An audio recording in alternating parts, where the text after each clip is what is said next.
This broadcast is not intended for children. There will be strong language and adult themes, although we may behave childishly. Okay, that has I love that opening. I love that opening. And Sammy here, for some reason, can never be satisfied with the hand that's not doing anything. It must be the hand that's running the trackball that he has to have petting him. Well, why don't you just do something with the other hand, and then they won't bother you? No, it's always the one on the trackball they goes after. Well, yeah, but do something else, like masturbate. Okay, so Jenny, you want to get right into it today, huh? Well, I used to own a Min Pin Chihuahua, and I thought it was weird that my dog would watch me have sex. I'm just gonna say it. It was weird, yeah, that would feel weird. and it would sit there and stare.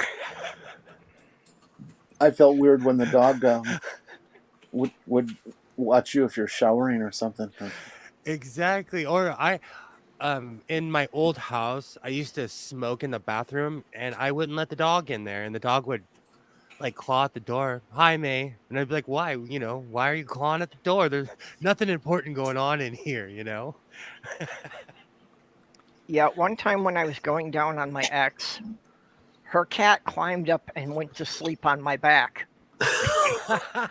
And it's like, what am I supposed to do? I can't stop in the middle. See, that's what I'm saying. Pets are weird. They're gonna go, it's gonna go to the kitty meeting and be like, "Do you know what I saw?" Oh, Well, I mean, um, yeah, I'm dating 5 cats, so. but the question is, do they all watch at the same time? Well, we've never had them all. We've never had us all in the room at the same time, unfortunately. Geographically long distances are transphobic, okay? Doc, could you do the deed with a schnauzer staring at you? I couldn't. Yeah, I wouldn't like it. I'd probably keep throwing a blanket over its head or Yes. something. I'm glad I'm in the right room. It's weird. It's just weird. I don't know. Call me prude, and I'm down for all kinds of stuff that involves swings and chairs. I don't care, but I'm even down for another person in the room. Well, But the even pet's with them gotta just go. watching, with animals, there's already the question of consent involved there that, you know, do they really comprehend what's going on when they come in? When we got our first dog when I was a little kid, I don't know, it had been around maybe a month or so, and it was in the same place when my mom and dad were hugging and kissing a bit, and the dog went crazy. The dog wanted to be right in between them. Oh, that's It's like, what about me, kind of thing, is how it was interpreted. Of course, we anthropomorphize so much that maybe it's just not really what we think it is. I agree on that. It's. Have you ever seen a cow, Jenny? Like how big a cow's eye is? I worked on a dairy farm for a summer. So I may not be able to talk to it or communicate with it, but it's like cow's eyes trip me out. Still to this day, I'll stare at a cow like I'm on acid. And dogs are like that too. They just, they have eyes like us. Cows got more going on in their head than we think. Oh, I know. I see one every time I go to work. My whole point is it's just weird. It's weird. Like I can like if a goat is staring at me, I can turn around. I'll take a picture. I could turn around and I know like if a goat's staring at me or something. You know what's going on in a cow's head?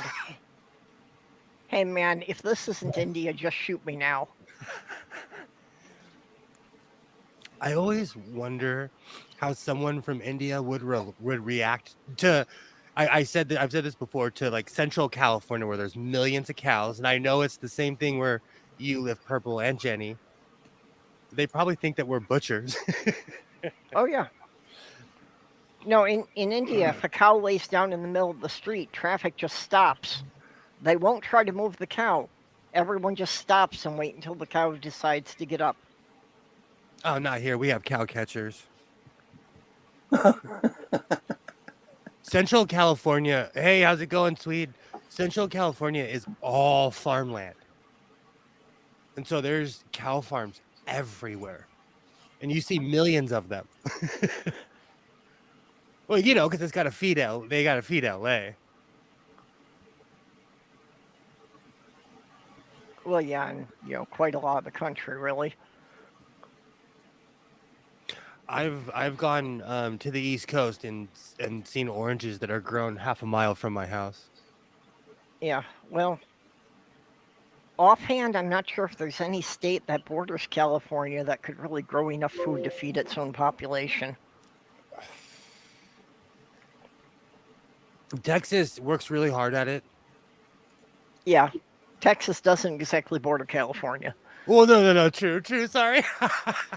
They do in their head. It's only like a 2 or 3 day drive. Do you know, Okay. being from California, I've driven from here to the Oregon border, okay? It takes about 9-10 hours just to get out of California from where I live. Texas is like a day and a half trip. How long is California? Alexa, how long is the state of California? According to an Alexa Answers contributor, California is 800 miles from the north tip to the southernmost tip. 800 miles. Yeah. I've driven between Minnesota and New York a half dozen times, and it is 19 hours actual driving time, and most of the times I've done it, I've only taken like a 2-hour nap in the middle. It's a bit over 1,000 miles. I miss my road trips. COVID kind of changed my life, and I haven't taken a long road trip since COVID started. May, in Canada, do people take road trips? Oh yeah, and there's lots of it's like a common thing for some people. Especially there's like a lot of really interesting rural places, like little towns and stuff dotted all around. And Have you ever been to Victoria Island? No, I've not been outside of Ontario, unfortunately.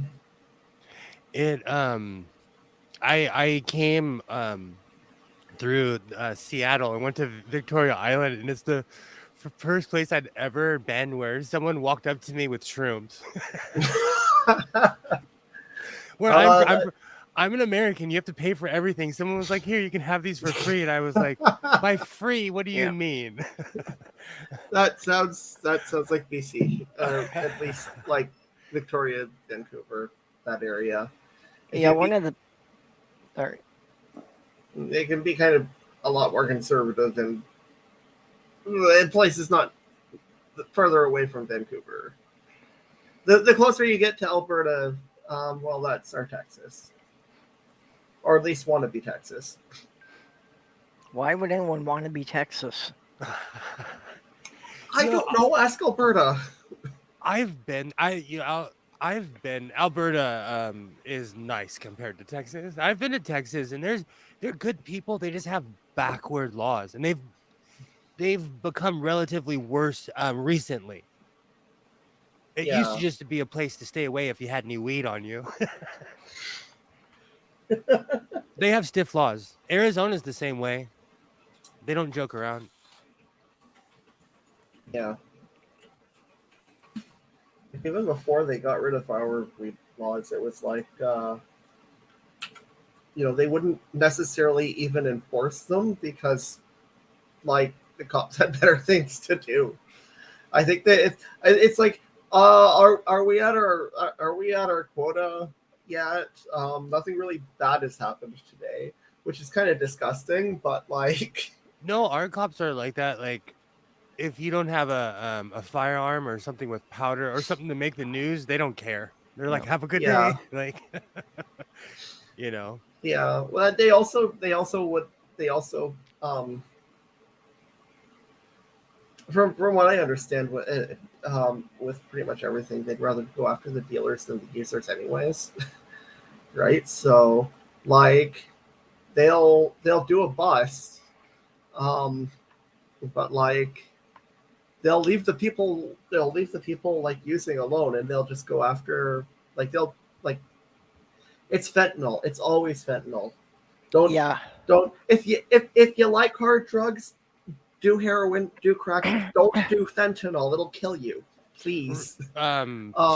Yesterday, they found 3 people that died from it in an apartment that was set on fire, and and the only reason they knew it was fentanyl because some rookie cop walked in with no gloves and passed out when he started touching stuff. Shit. Well, So I in used to work Canada, your cops don't have quotas for how many arrests they make. I'm not actually necessarily so sure about that. In some places, there was some emails that got out from fuck. I think it was Halifax or some shit like that. Actually, where yeah, I was really disappointed with how things are going here, and then you know really bad stuff with the Mounties started happening after that. But like fentanyl, so I used to work at a bingo hall, and ironically, most of the people only started really liking me as a person after I started transitioning, and they were all, and the average age of that place of the customers in that place was probably 60. But one of our patrons, her son had like never done drugs, not even weed, didn't even really drink, was like at a party or hangout or something. He had really bad back pain, like chronic, and he didn't have anything to take for it. So someone gave him a joint, and it's like, well, this will help you. He smoked it. It was laced with fucking fentanyl, and he died from an overdose. From not even looking for fentanyl or anything. He as far as anyone knew, it was just straight weed. Like, why are people lacing weed with fentanyl? I don't know. That shit's dangerous. If there's one thing I'm going to tell you not to do, it's fentanyl. I've heard a lot about that, about people dusting the weed with it. And like you say, I don't understand why anybody would do that. Because the more kick you get from a drug, the more you get to charge for it. Exactly, and you build a tolerance. That's actually science. So let me put my drug professor hat on. Well, yeah, that's why I have The more dopamine that you feed, the more you need, and so the more you give it to yourself, your body tells you that you need it like air and water. So you build a tolerance. That's why Okay. I have 1, 2,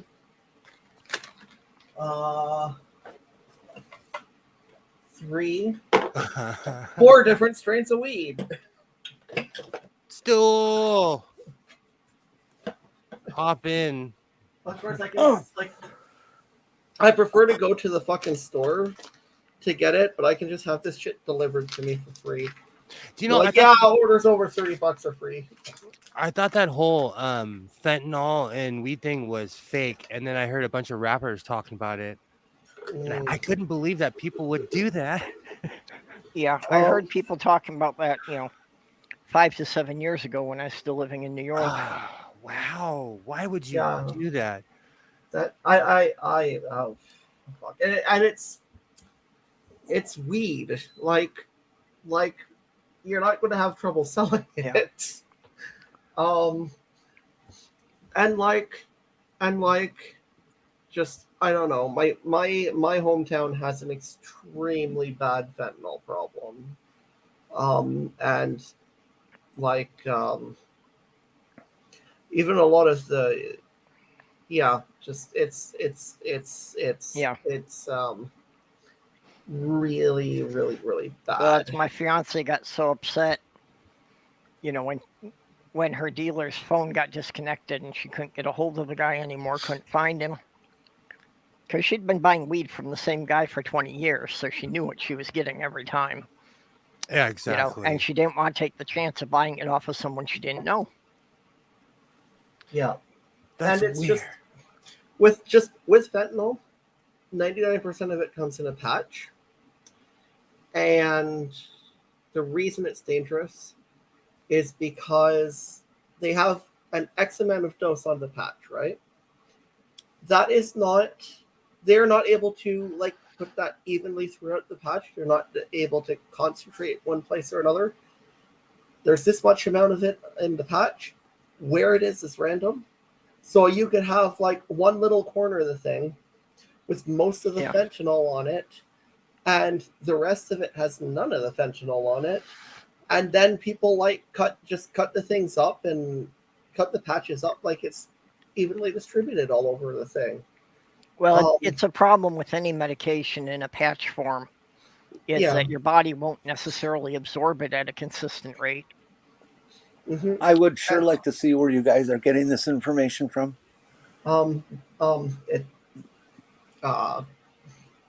for this, like what people have told, my mom has told me it works like this. She administers fentanyl on a daily basis because she's an RN in a long-term care facility.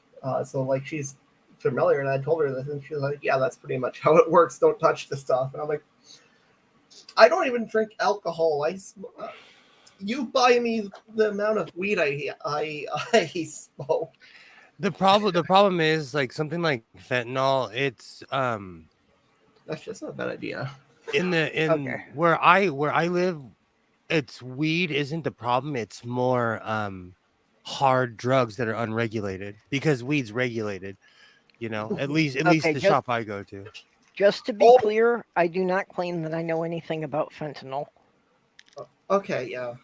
I didn't know anything about it, and I know more than I want to know about it. And like I said, it's a real problem because it's like it's easily acquired because it's like a very common it's a very common painkiller that's like I had fentanyl when I had the inside of my nose rearranged last November. Like they had me on a fentanyl patch for the night. Yeepers. So just on a like lazy Google foo, that's like 9 or 10 people within the past 20 hours.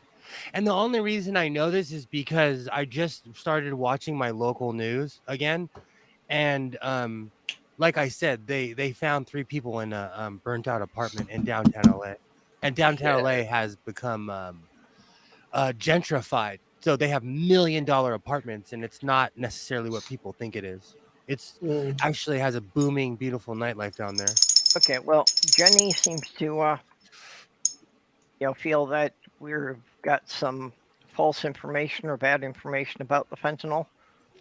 Well, I have some information. Don't do drugs if you don't know what's in them.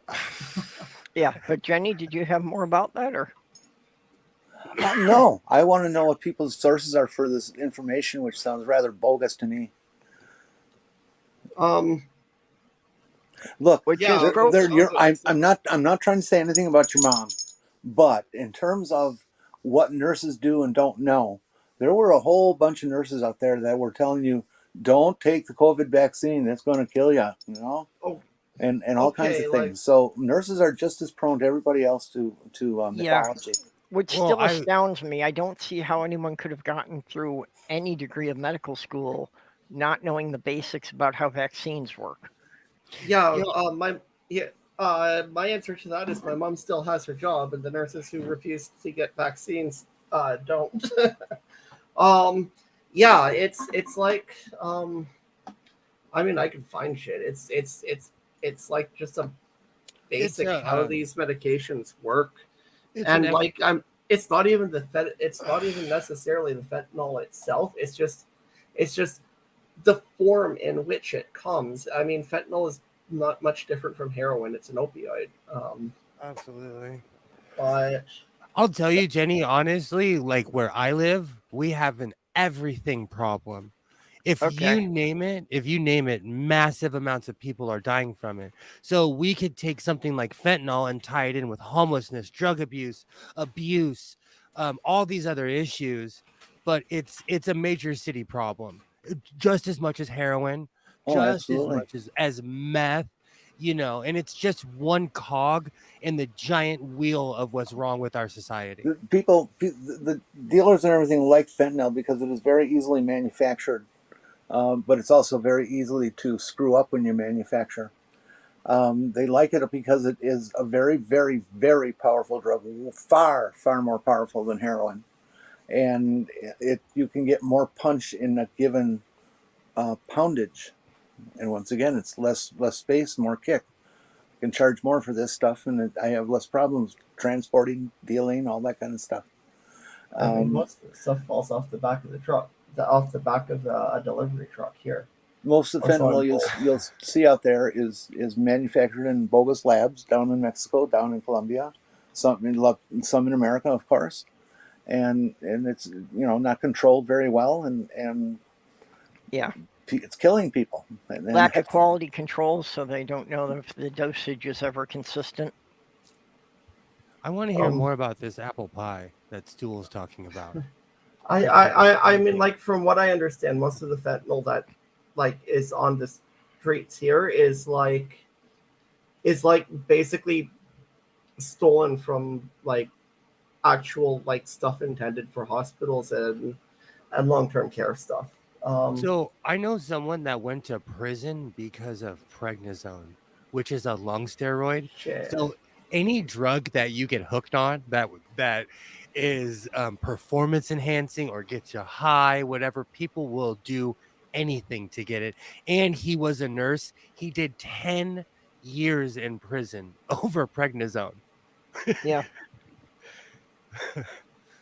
Well, That's anything insane. that'll give Yeah. somebody a rush. Some people are going to get addicted to the rush.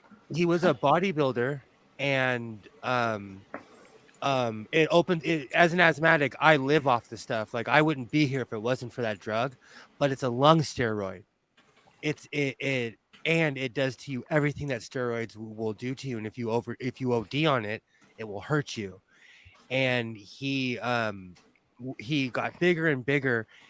He was so high one night off of prednisone. He was a nurse. He had the key and everything. He passed out in the pharmacy and woke up in a holding cell. That's how high he was off of this stuff. Don't do drugs. And don't take advice from Godless Owen. Don't do drugs. Yes, the other disclaimer, of course, that nothing on this channel should ever be taken as legal or medical advice. And for that matter, if you're taking anything on YouTube as legal or medical advice, I will suggest you go see a therapist. Absolutely. No, I truly, because I've had some really gnarly experiences, but I'm lucky to be alive. So don't do what I've done. I'm Donnie Don't. When I was a kid, there was a cartoon and it was Donnie Don't. Donnie Don't smoked cigarettes. He didn't look both ways when he crossed the street. Don't be like Donnie Don't. Well, we just have the don't you put it in your mouth raccoons.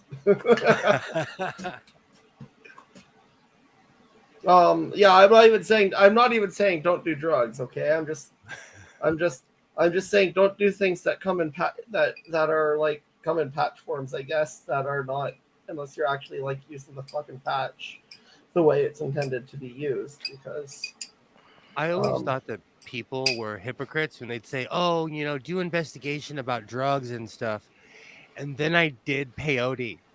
And that whole scene in the Black Panther, with enough drugs, you can meet your ancestors. So don't do drugs, kids. I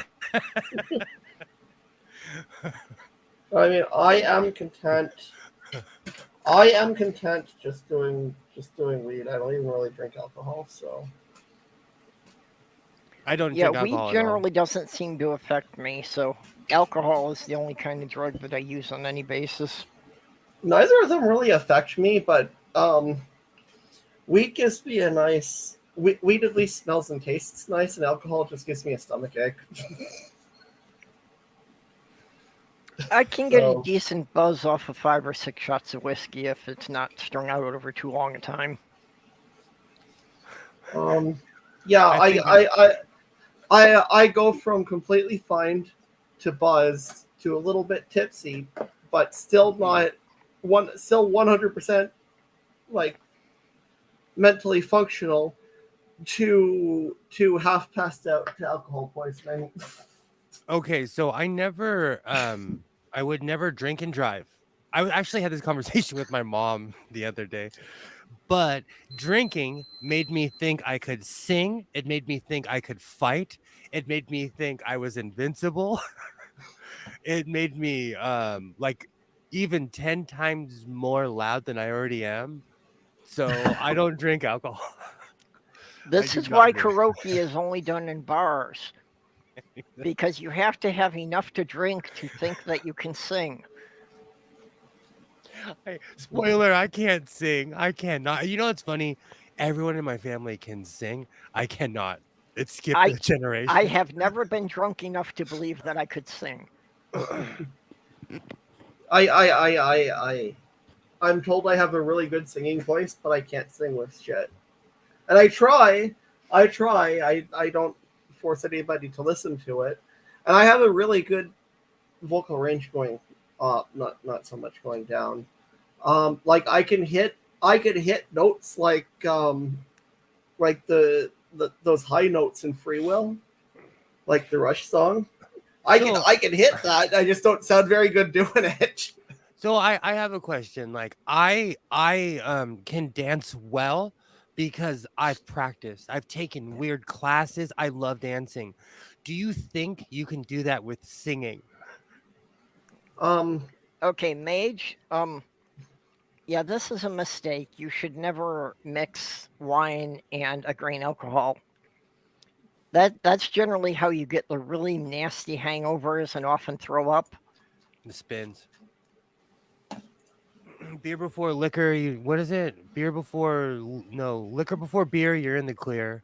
Liquor before beer. You've never been sicker. No, I can't remember it. Damn it. Yeah, it doesn't matter what order you take them in. If they're both in your stomach at the same time, that's a mistake. Well, I would love to see where you guys are getting this kind of information. when I was a kid, I was just about to say, when I was a kid, I smoked weed and drank forever. Okay. I smoked weed forever. When my ex-wife and I were going through a divorce, I was court ordered to stop smoking and smoking weed in general. And for the first time ever, it was just alcohol, and I discovered I didn't like booze.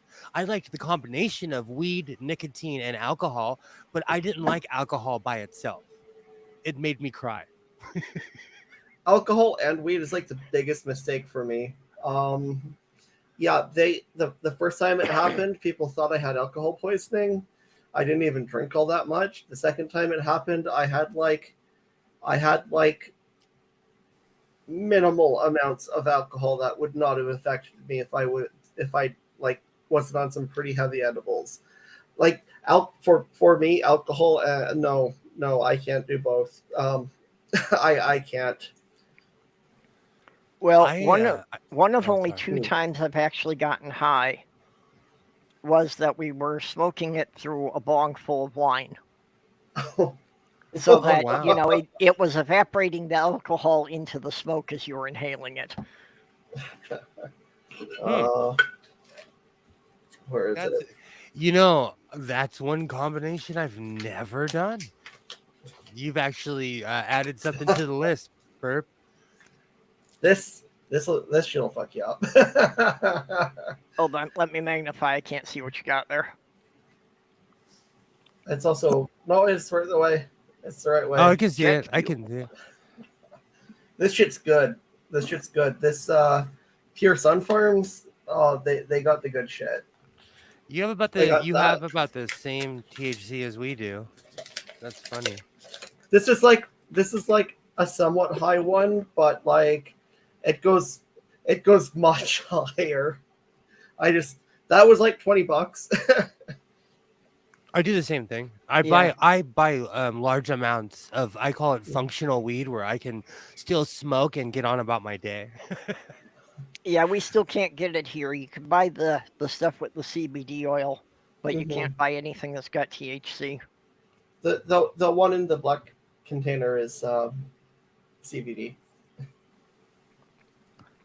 Well, and I tried some CBD gummies because, some people had said that would help me sleep. But, even when I tried like taking 2 of the gummies at once, it's like all it gave me was about the same buzz that I could get off a few shots of whiskey. I've told the story a million times. I had an existential crisis last time I ate too many edibles, so I had to back off. So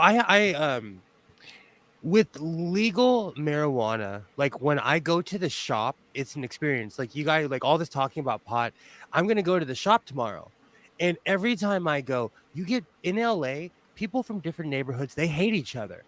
People will come in with different colors, and everybody, you have never seen so many people courteous and kind to each other because the weed shop is a happy place. Like, what the hell do you have to be mad about? Pot's legal. It's the strangest thing. When I go to the pot shop, you'll see hardened gangsters who would never talk to each other. Like, oh, excuse me, sir. Oh, no, excuse me.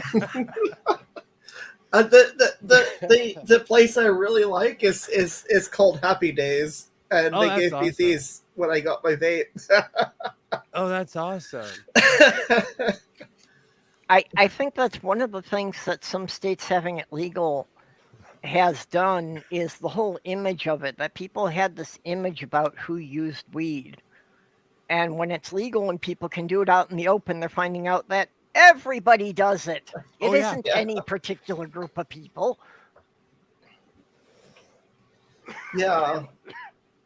Yeah. Everyone does.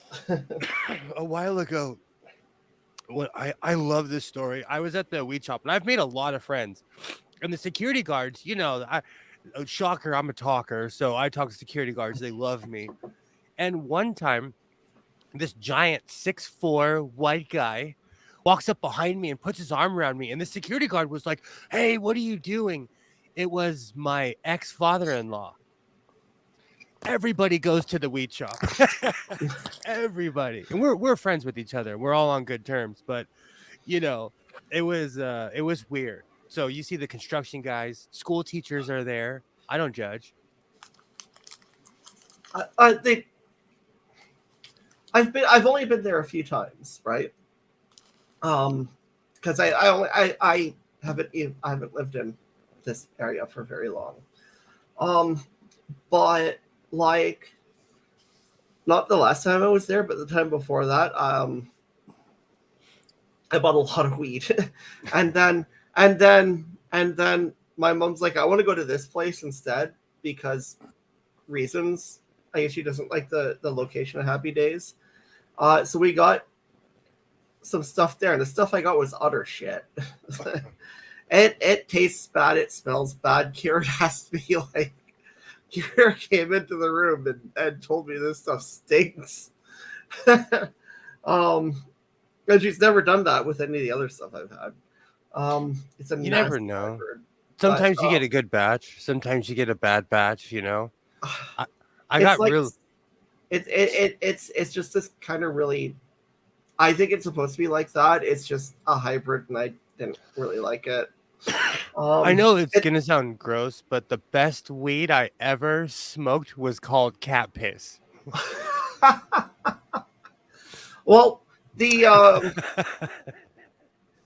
best the best hybrid I ever had was called skunk haze. So,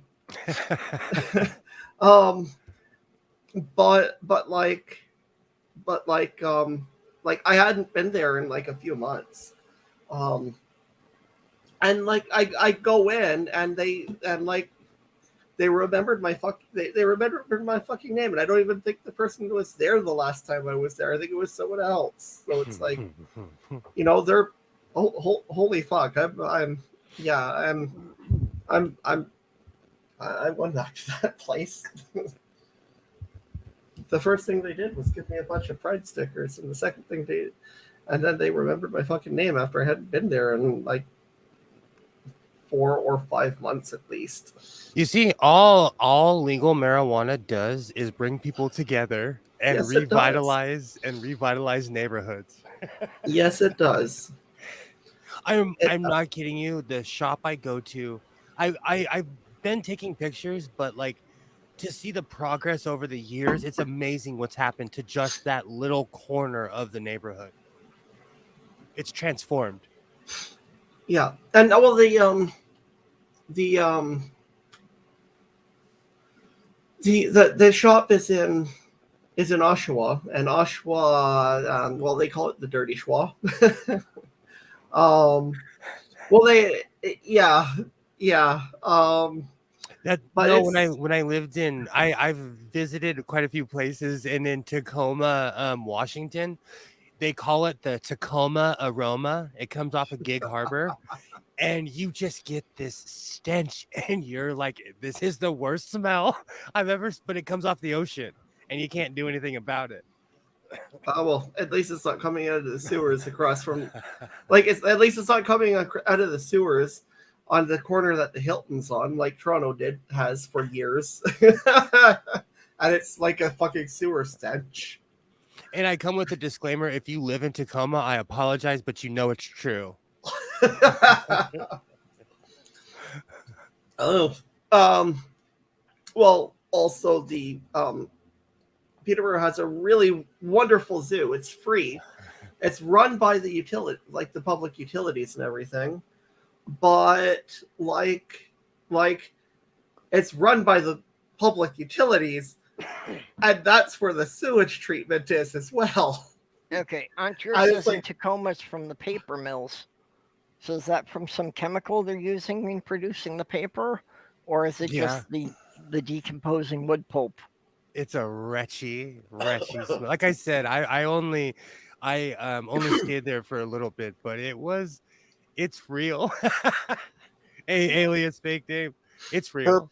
Perp, they make paper by taking the various fibers that they're going to use, whether it's marijuana or wood or whatever fiber, and they have to treat it with various acids and things to break it down before they can get it into enough of a slurry to lay out as paper. So that's what you're smelling is the slurries.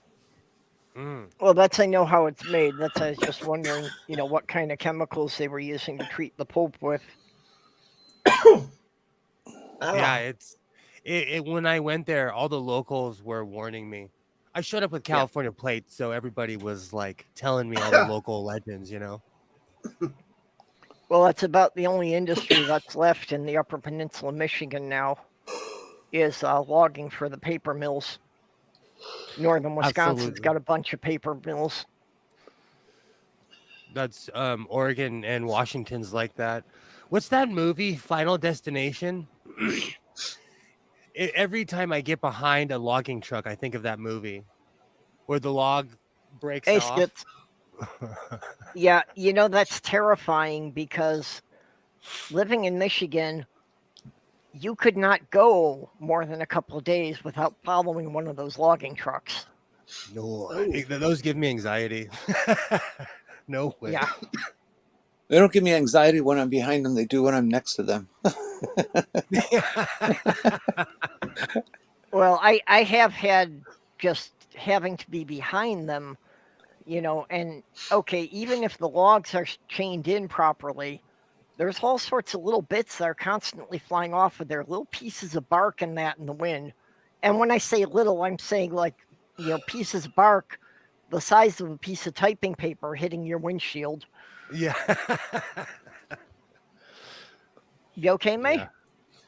Yeah. I am almost completely recovered from the Rona, but my the weed just seems to be bothering that a little bit. It'll just take a few minutes to kick it. It'll be fine. It's coming in. I almost didn't click on this new person coming in, wondering about a troll, but yeah, a troll would not come in with a name like that. I only know one person who would come in with that sort of name. Hi, Stool.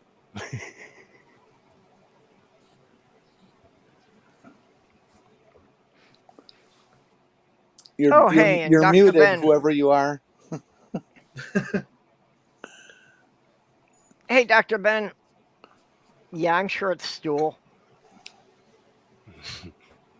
Nuclear penis. That's going to be the name of the next Avenger.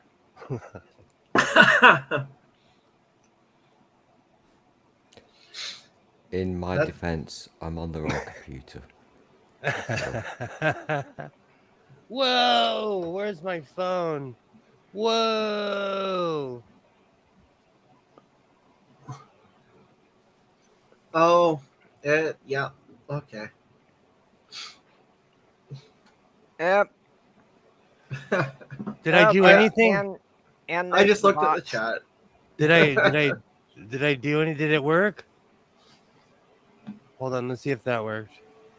Did that work? They're all gone. Oh, okay. I used to be a lot faster. I'm rusty because the trolls kind of went away. The trolls have seasons. They go away, they come back. Yeah. Well, Ox and Robert X are usually really good at bopping the bots, but I don't think either of them's here tonight. I don't know about anyone else, but I have a zero. Oh, where'd Nuclear Penis go? I have zero tolerance for trolls. Oh, I guess I'll leave. No, no, I'm talking about like the porn bombers. Like, Oh, yeah. I have zero tolerance for people like that. Hey, if it weren't for trolls, who would maintain the bridges? I feel like that about my channel. I'm like, if I didn't get hate watches, who would watch me? Hey, Kilroy. Hey. Oh, I think about that all the time. I'm like, well, maybe enemies are a good thing sometimes because somebody's hate watching. yeah, I don't think I get anybody hate watching me. So. No, I don't like.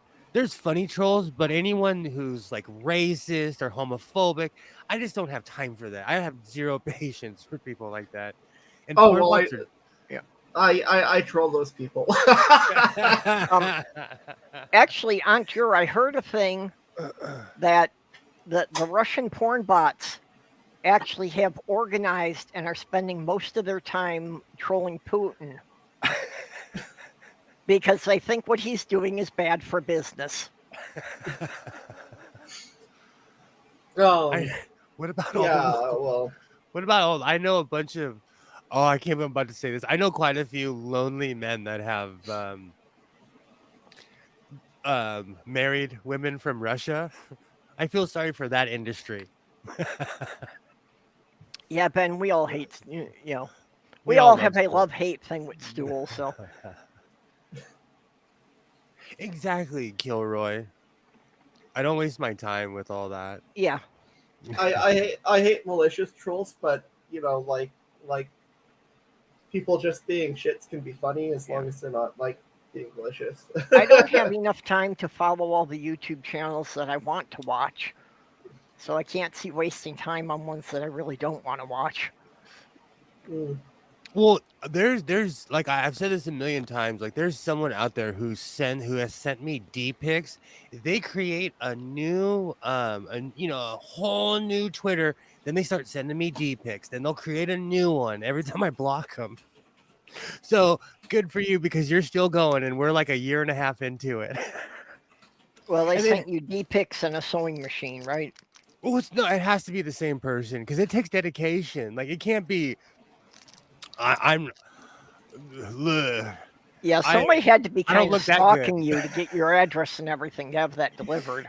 Exactly, and that's another thing. Like someone got my real ad in, in the digital era. Like you can find anyone. At my job, I have a background check thing that I pay for. If I have someone's real name, I could run it through. At least in America, I could find out if they've been arrested or not. So you can't hide, and I understand that. The great thing is that if someone tried to do that with me, they would not be able to, because I had to do one for a job I almost got, and I had to it did not take what my name currently legally is. And know- then I had to use the name that I don't use anymore. And then I didn't get the job. At my job, you have to pass a Department of Justice background check, and you'd be surprised some of the things the Department of Justice lets slip through. So if you don't pass a DOJ, there's something wrong with you, or you're a major criminal. Yeah, my legal name is so generic that you've got to have some other information. You've got to have like my social security number or at least my birth date before you even get close to having the same one. I will say, And like, just sorry. to tell you how generic it is, when I make an appointment at my clinic and they ask for the birthday, I have to give them the year because they have someone else at that clinic with the same last name, the same first initial, and the same birthday, just 2 years apart. Well, when I was in cadets, I randomly got promoted after my first summer, or after my first season of cadets. I got promoted, and then the next week I got told, "No, you actually didn't get promoted. This is somebody with the exact same name, with the exact same spelling of their name," and my name was spelled in an uncommon way, and exact same name, exact same spelling. They quit, and then I started the next year, and I got their promotion. I got his promotion. I There were I had four of us. I had to highlight this one by Kilroy because if you didn't know, this actually sounds like it would be a Daria quote. I love your avatar, by the way.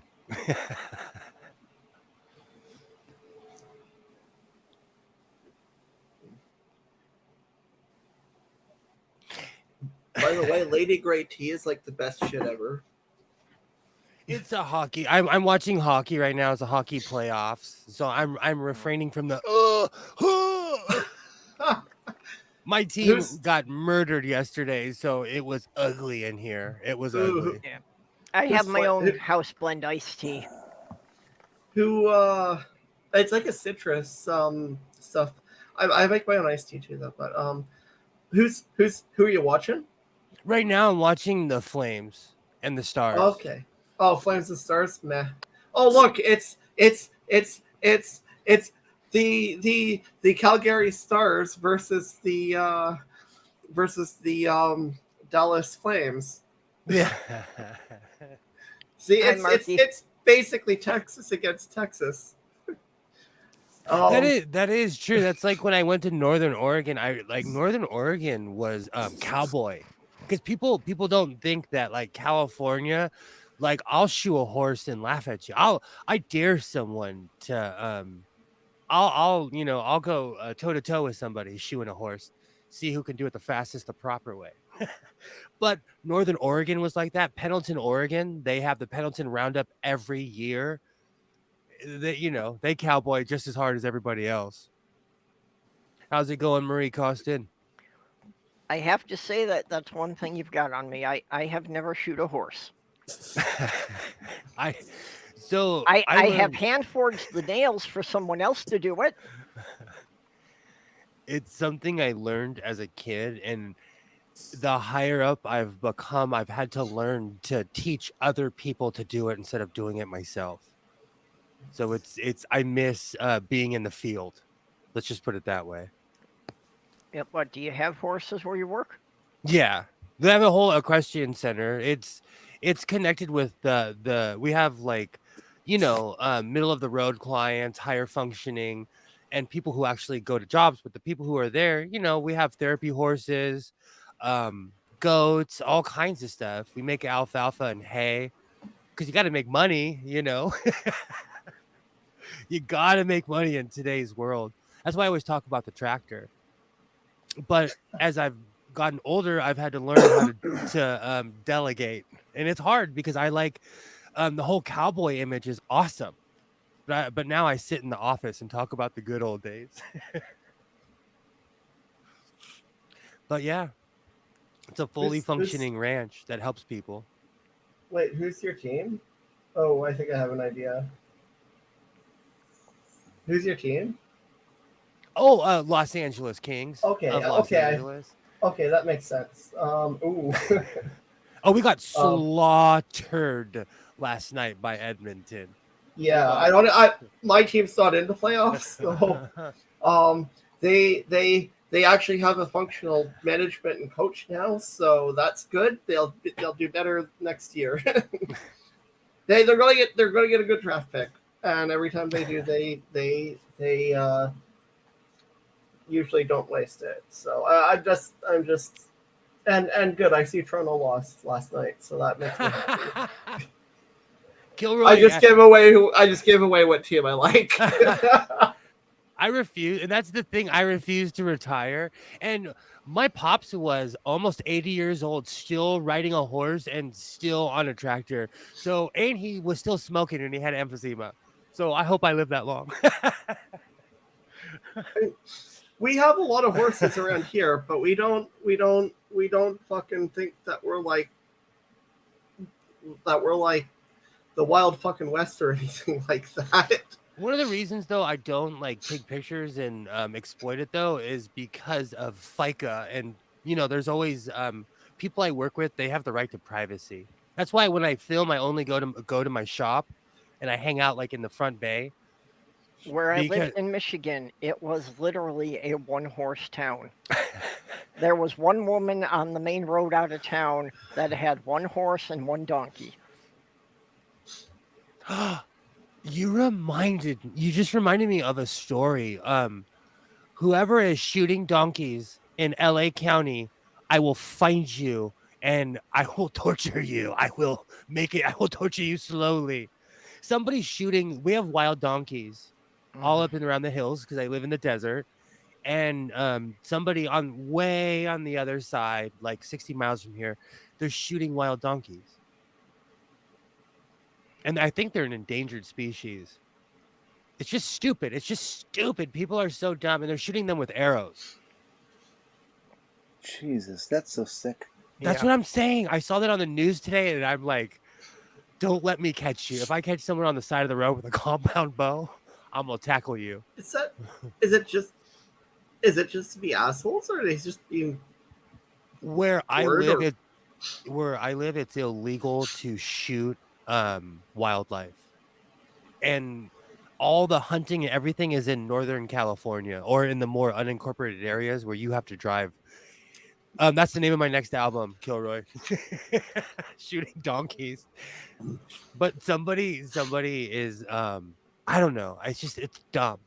Go move to Tennessee where that stuff's legal. Don't do it here. We let our wildlife live here.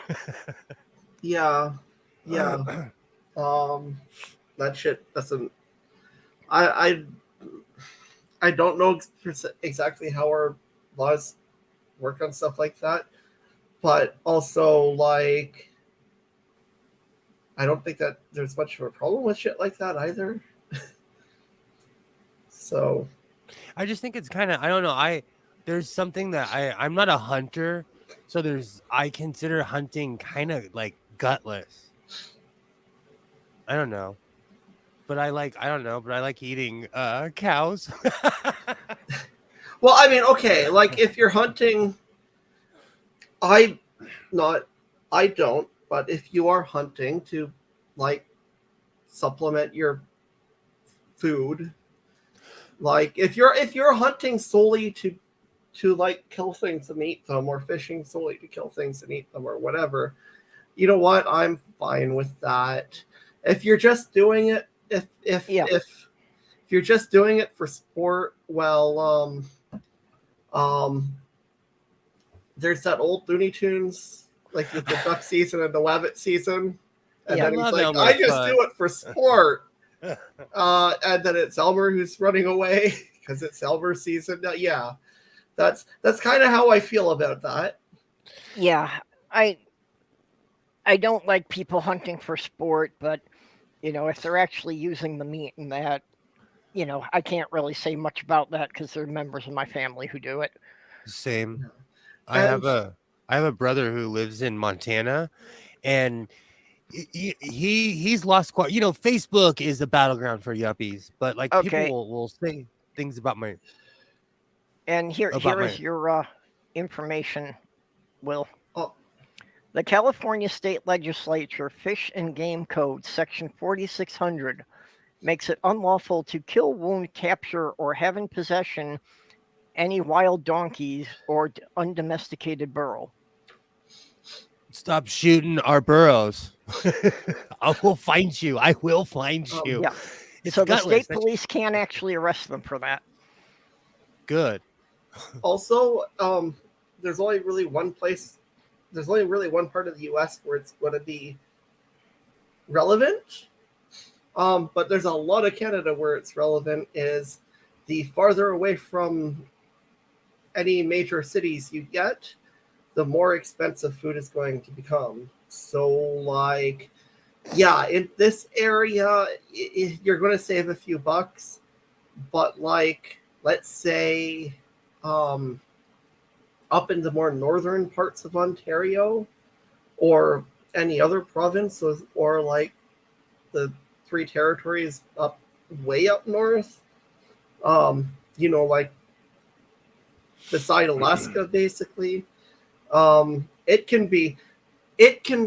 most of Alaska's population is in Anchorage. That's not necessarily true for the territories. They're a little bit more spread out, or the northern provinces. Yeah. So like it is like $100 for like 24 case of bottled water in a place where clean water might not necessarily be the easiest stuff to get, because even though there might not be a lot of pollution, you still need to have the shit like disinfected and stuff. Yikes. So like the more Hey, north Bob. you go, the more Hey. the more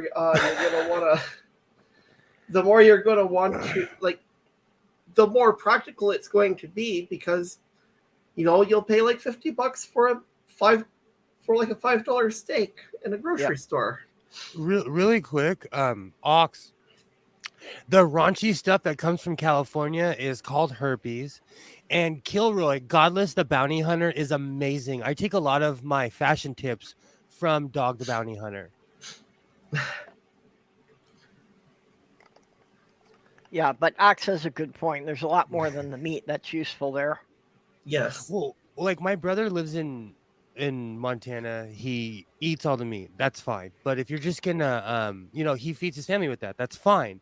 But if you're just gonna, like what Aunt Jura is saying about sports fishermen, that I don't know. Maybe I'm too liberal. Maybe it's the Californian in me where I can go to the grocery store, but I don't know. I think Well, yeah, we no, over. I don't like the sports fishermen because, like she says, you're traumatizing and injuring the animals and then throwing them back. That's just being cruel to the animals for no purpose. Fishermen, because, like she says, you're traumatizing. Hey, Bob, I think we got an echo with you. That's just being cruel to the animals for no purpose. Because, like she says, Oh, sorry, that's me. Yep. Okay, yeah, I thought you had YouTube open there. Oops. Ox just Ox. How you doing? Ox, that'll be on my tombstone. Everything that you said right there, that's gonna be on my tombstone. Yeah. No, the one I don't- underneath. I'm doing all right. And I got off work a few hours early, so I ain't bitching. I'm still getting paid for it. Well, no, like, okay, so I have a pretty rare boss. He'll actually fight for us to get paid if it's like nothing we can control. So it's not something we can control that we ran out of work. So he goes to bat for us and makes sure that we get paid for our 40 hours. Which I think is pretty fucking especially bold. that you've got a boss that'll stand up for you there. Yeah, it's rare.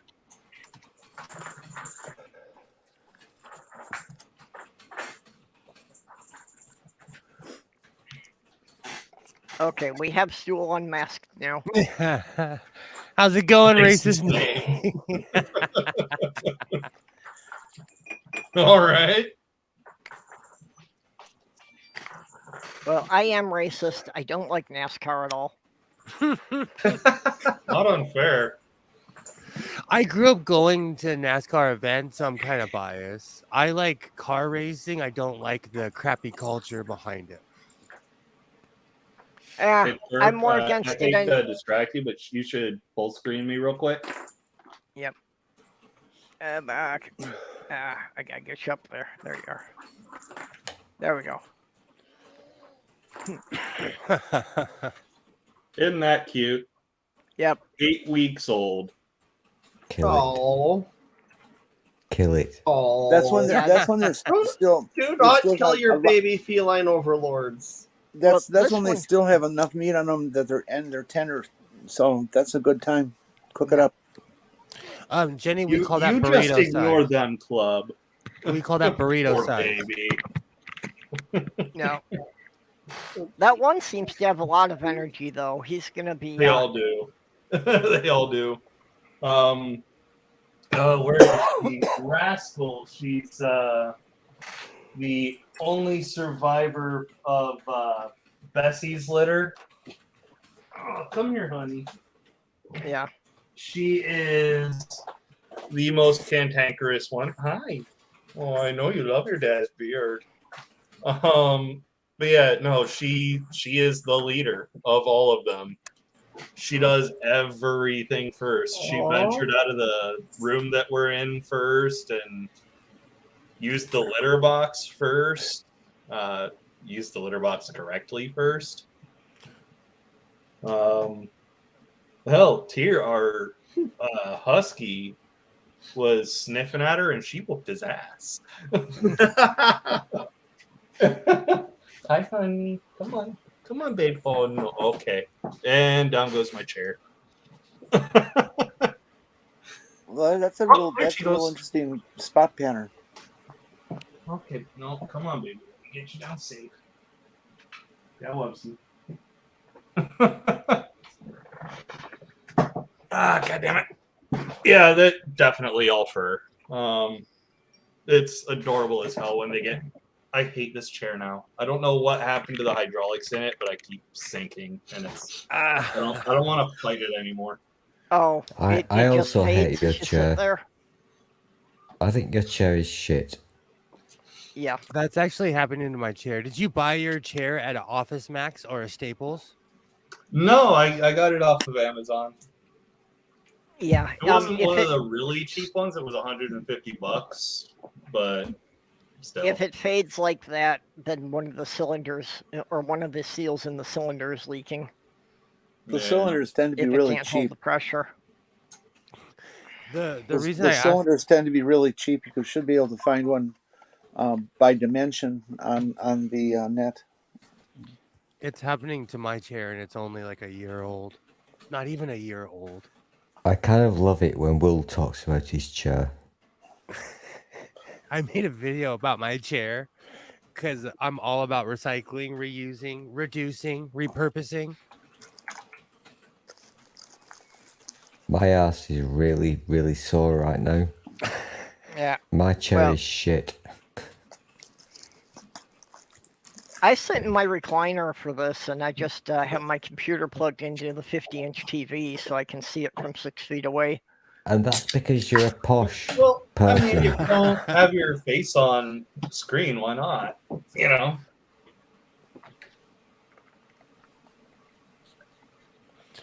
Absolutely. I should do that. But I have hockey on, so it's kind of distracting. Okay, too. Kilroy says you can get a replacement gas cylinder for most office chairs around 20 to 30 bucks. Ooh. Awesome.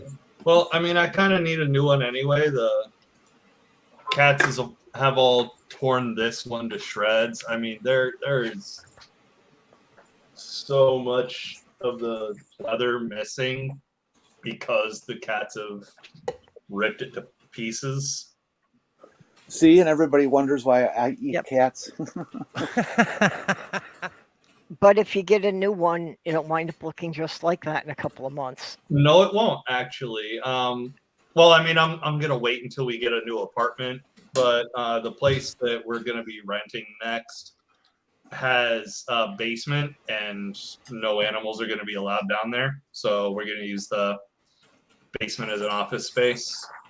Okay, if you think you're going to have a room that the cats aren't allowed in, you're delusional.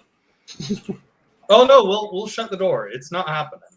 Like, especially because the big thing that freaks me out, especially with the babies, is the stairs don't have backs to them.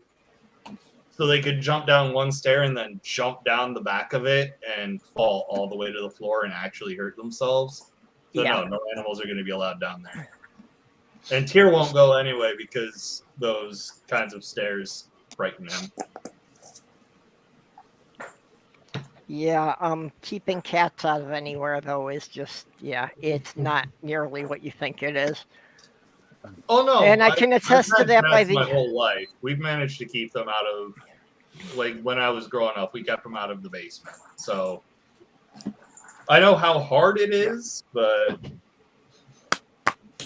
Over the years, I got calls all the time for removing cats from places that no one could figure out how they got into in the first place, like being inside of walls that I had to cut open. yeah, recently Princess Rascal, who I just had on my shoulder, she got into this hole in the bottom of the kitchen cabinets. And this is something that we told my landlord about, and you know, she was like, "Oh, well, nothing's ever gonna come of it." 2 hamsters and a kitten have gotten into one of those holes. You want to tell me nothing's come of it? Okay. You want to bet that we will destroy this cabinet to get the kitten out? Bet it's gonna happen. The secret is that cats are fluid. They are. No, the drone secret cats are that fluid. I've been telling people this for decades, that cats have a limited teleport ability. It is limited in that they can teleport into locked rooms, but never out of them. Like Purple, closets. stop giving our secrets away. My ass is so sore. And that's how the cats get trapped inside the wall. It's when they hiccuped while they were teleporting, so they only made it halfway. You're giving away our secrets. I hate chairs. Chairs are shit. So, Stool, you would prefer we had a world without chairs? I think so, yeah. But you are a stool, and a stool is a type of chair, so you would not exist in such a world. Purple, fuck you. I hate you. You guys all have lovely chairs. I'm sat on wood. Fuck off. I mean, I'd like it if all chairs were required to be comfortable, but Well, actually, the biggest problem I have with chairs is they're made for an average standard size human. Oh, we don't like those. Yeah, so, you know, most of my partners have not fit into standard chairs. Standard humans. Either from being Yeah, so they can short fuck that off. their legs didn't reach the floor when they were sitting in them, or from their hips being too wide to fit between the arms. I'm sometimes too tall for a lot of chairs as well. I was But I'm not actually even sure. considering at one point of, you know, going into business of making furniture proportional to people. You know, I that mean- if somebody needed tables and chairs that were 4 inches shorter than the regular, you know, that sort of thing. I mean, I'm kind of considering. I will going buy into the these clothing products. version of that.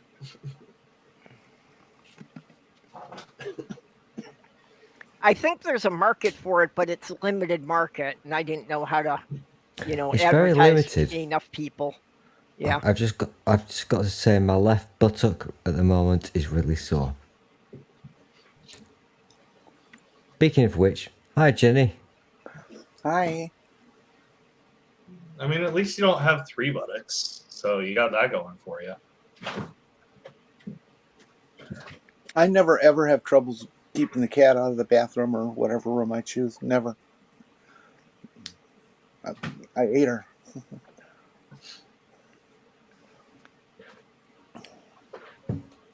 Yeah, actually, I've managed with the new apartment to get the rule down with Sammy that he can be up on the bathroom sink. He can't be up on the kitchen sink. You know, I don't mind him in the bathroom, but you don't want him up where you're preparing food. Makes sense. Kilroy, have you ever tried putting aluminum foil on your counters?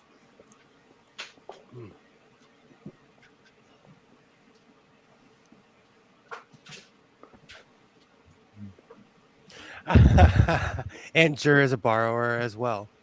And Welcome Ox, to the yes, show. that is a song. Oh, Most uncomfortable thing. now I'm blanking on the guy's name. Yep.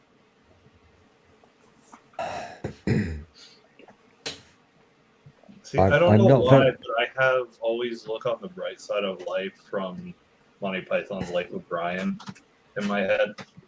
Now I have that stuck in my head. Oh, It's a great song. I love it, but like there is no good reason that it's stuck in my head.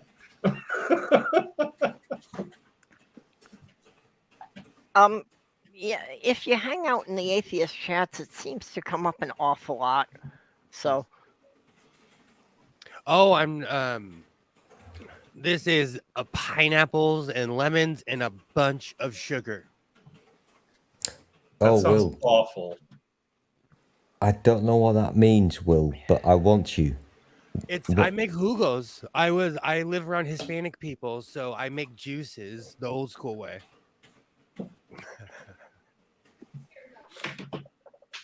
I'm And yes, so thirsty right now, Will. Will, I'm really thirsty, so give me some moist. Pineapple lemonade is my creation, and I smoke a bunch of weed, and it tastes great. So you invented lemonade. I've heard that in Africa that they make rum from pineapple, and I would really like to try that. In the Hispanic community, like it's not rare to go to a restaurant and see something like this being served, and they'll have like watermelon, pineapple, apples, like anything you can think of that could be put in the juice. So Yeah, this wouldn't is- that be called fruit punch? Only I call after you everything- put about a pound of sugar in it. Exactly. Exactly. It depends how much citrus you've got. You know, if you've got something like watermelon, that's got, you know, mostly sugar on its own. You don't need anything with that. If you're doing a lot of citrus fruit, then you need some sugar in it to cut the acid. I actually found my old And there is a bigger kitty behind you now. I found Oh, my yeah, old that's moonshine pumpkin.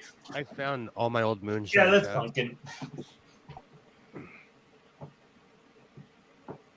How does that work? I've never had actual moonshine. Neither Oh, have I, so- but I can't tolerate liquor anymore. Like, So just White the Lightning- smell makes me feel physically sick. I haven't had a sip of alcohol in 8 years, but I had a real moonshine problem, and it is real. If you drink too much, you can't go blind if someone doesn't know what they're doing. Oh yeah.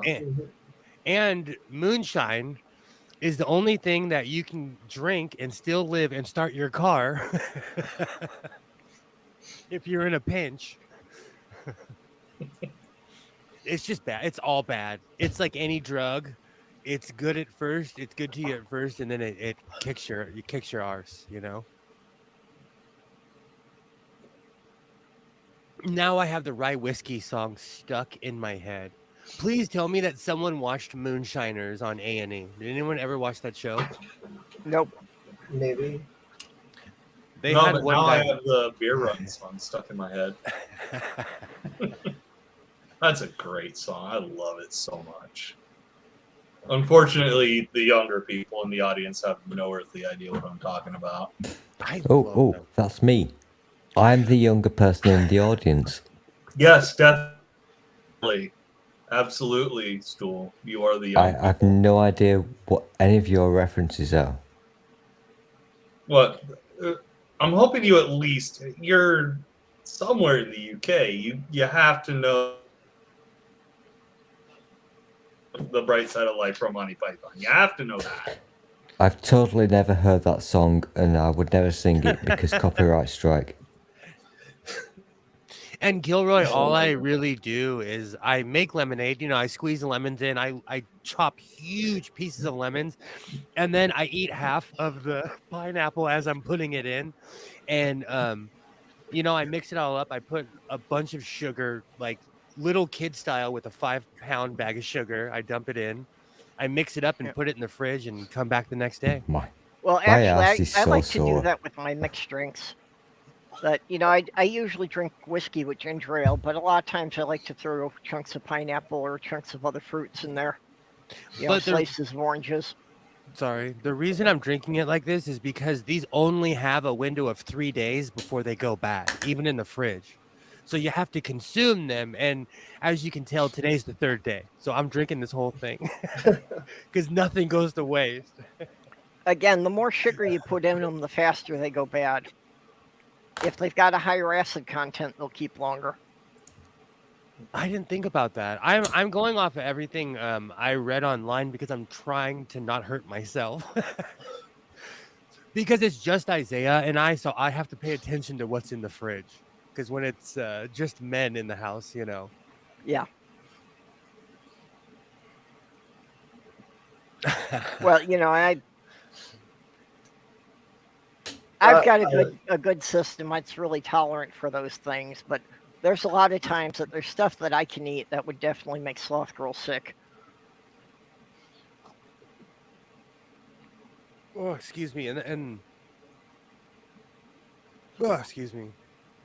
But That's then the one thing- again, yeah, the way my dad was when I grew up, there was, you know, he was always concerned with having lots of food around, to the point that, yeah, a lot of times he was buying produce that was, you know, that he was getting on a discount because they knew if they didn't sell it today, it was going to spoil type things. So I Do you grew up think- eating a lot of stuff that was probably kind of questionable. Do you think that comes from the Depression era style, like way of life? Oh yeah, definitely. Both of my parents grew up in the Depression. My dad was like that. He would save everything, and he would Yeah. make this stuff called wok stew. And he was like in his 70s, and I told him like, "Oh man, I love the wok stew." When I was a kid, he looked at me and said, "Bro," he's like, "I would make it whenever we either like couldn't afford to feed all 9 of you, or like I just wouldn't wanted to empty the freezer, you know." So it basically was just whatever, all the leftovers. Yep. Hey, that can I've come up with some pretty I've ended up with some pretty tasty food just doing that. Yeah, actually, my dad was more honest about it and just called it refrigerator stew. It was everything in the refrigerator that was going to spoil over the weekend. Exactly. I was the youngest. You're dumb when I loved it, you know. I'd always go back for thirds. I loved it. But you know, just like yeah, what are the unfortunately, Jesuits? many people are. It's like that here, where it's like the haves and the have-nots are becoming more and more. You can really see the divide. Well, that was Oh, yeah. one great thing was that, you know, during COVID, because a lot of people who were on it who never needed it before, that they started, you know, giving people more food stamps. So people on Yeah. food stamps actually were able to eat well for a change for a limited period of time. And it's like, okay, if this is a good idea during the pandemic, why isn't this a good idea for the people living on $10,000 a year the rest of the time? Because that would require someone to actually care. It's a fantastic idea at all times, you know. Like especially like splitting it into 2 payments a month, you know. Like for a while, Alex was getting a couple $100s in food stamps, and then $90 towards the end of the month if there was, if there was leftover money in the budget for food stamps. Yeah. Well, for us, I wasn't even going to apply for food stamps because I knew it when I'm on the borderline for it. But it was all on the same form with the medical application. So if I wanted the medical insurance, I got the food stamps with it. But they only approved me for like $12 a month. But during COVID, the state of Minnesota decided that anyone who qualifies gets the maximum amount. So, yeah, it kind of accumulated. It's like now, even after they stopped that, I've got stuff on my card that was unspent from, all the months ago. So I'm still good coasting for like another 2 months yet on what's there. Yeah, they were paying like $175 a month.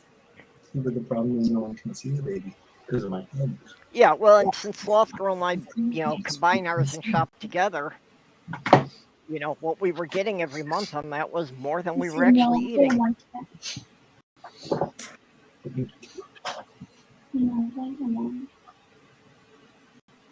We don't even have anything like that. We're actually going through that right now. People can't afford gas. They can't afford the gas to get to work. Yeah. Yeah. Well, Hey, and I do I've have been. Sorry, what was that? Alex is here. Hi. I'm just reading the Ah. comments on screen. I struggle with that too. That is completely typical for people in abusive situations, or in that case, I don't want to Yeah. assume it's abuse, but you Well, know. I've been that's normal. homeless twice myself, so. Yeah, And I've been in same. situations that, I was, I had the choice of eating things that looked like they'd make me sick or not eating at all. Same. And that's why, like, my fridge right now, you would laugh at me because I have, like, Pepsis and pizza and all that stuff in there. But really, it's just because I've been without and I know how it is, Yeah. Well, I mean, if also, you when there look was at the my- time there that. Go ahead. When there was the time there that, that people were panicking about the supply chains and that. And, there were times that you'd go into the store and, like, all the refrigerated cases were empty. So I did wind up stocking up on some stuff, especially like, canned meat and that wouldn't spoil. And it's like, so now I've got a bunch of that in my cabinets, and it's like, not something I normally use. That was emergency rations. I still have a ton of stuff that I was panic buying. Yeah, I'm man enough to admit that in the beginning of the pandemic, I was having some apocalyptic visions, but that's because I watched way too much of The Walking Dead. fair. It's true. It's true that show. I'm gonna tell you some truth. I dream, but I have never had a dream about Star Trek. Okay, I fall asleep to Star Trek almost every night. When I would fall asleep to The Walking Dead, You're weird. I would have dreams that, like, I was walking around with Carol. Yeah. It effed with me. The Walking Dead got to me. Well, also, when I was living up in Michigan, also faced with the situation of you couldn't necessarily get to the store all the time, especially in the winter. Because, if the snowstorms were less than 3 days apart, the road I was living on didn't get plowed. They didn't get to it. So there were some times that, you could be stuck out there and it might be a couple of weeks before you could get into town for supplies. Skid Crasher, I fall asleep to Tin Man like almost every other night. That's my episode. When I pass out to TNG. Do you know, Purple, that's weird to a Californian to hear that you can't get to the store. It's weird to most people I know. It is a unique situation, but when you're, living out in a rural area, and the Upper Peninsula is technically part of Michigan, which means the taxes go down to the Lower Peninsula, but no services come back. Well, it gets to the point here on rare occasions where we can't even get to the garage, much less That's the crazy. store. Well, yeah, I've been to that too. I think that he might not understand, like, 3 or 4 feet of snow overnight either. Yep. Oh yeah. I've experienced snow. I've experienced the cliche where it's beautiful on the first day. 2 weeks later, you hate it. I get it. Oh, Well, in Minnesota, I take it as a given that we should have at least 2 storms a year that dump a foot in 24 hours. It can it can be like nice and seeming like it's warm sometimes, and in the morning, and then by the time the sun goes down, there's like a few inches of snow. Excuse me. That's crazy. Perp, have you? Yeah. What's Sorry. that, Jenny? I was just going to ask Perp if you heard the weather reports for next week.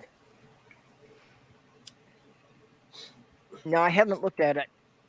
Well, we've been having this string of continued late winter, early spring weather. Where it's in the 30s and 40s, and rainy and snow rain and all that kind of stuff. Starting Monday, it's going to be 80 to 85 degrees and humid as fuck. Oh crap! I'm gonna have to get Sloth Girl's air conditioner. 1 week winter, 1 week next week summer. Yeah, that's crazy. That's how it was here today, but we ease into it. If it's gonna be in the 80s and high humidity, I've got to get Sloth Girl's air conditioner, and she's not gonna be able to take that. Yeah, that's what they say is going to happen. Alexa, what's the temperature? Damn right it! now? I was hoping that could wait until her son was here to help me lift the damn thing. I mean, it's going to be 23 on like Tuesday here, I think. Okay. 73 and a half in Yankee numbers. So what I'm hearing here is that you guys all want to get naked. That's what I'm hearing. Okay, I gotta step away for a minute. I love shirts off time of year. It's a California thing, but I start working out after Christmas. I think we've already arranged this, Will. You and I, we're going to get naked. Because we know that we're the sexy people here. So. Absolutely. Do you know where I live, anyone over the age of 18 can legally walk around with their shirt off. Here in San Francisco and quite a few places. Grr. Same here. That's a cool rule. Grr. When I lived in Portland, it wasn't rare to walk past a restaurant and see naked people at all. Actually, I'm not sure what our laws are. There might not be laws requiring clothing at all. Yeah. I'm not actually sure. I remember when. Yeah. Well, but I'm UK, so I can basically walk around with my dick out. So. They don't write the laws to require clothing. They write the laws to disallow nakedness. I'm not sure if we have a law that disallows nakedness. I want to look that up. I know shirt like tops are not required for anyone. YouTube would not like it if I had my top off though. So I don't think anyone else would either. It's one of those funny things, because there was a law that was challenged, and California was like, all right, if you don't want to wear a shirt, don't wear a shirt. Be over 18. There you go. I'll be back. It's confusing to our friends on Fancy Accent Island, but in every state we have different laws. And I agree with these kids, Crasher. YouTube has lost is off its tits. Oh, Ox is inside shop. Ox, I wonder, do you like to walk around with your willy out?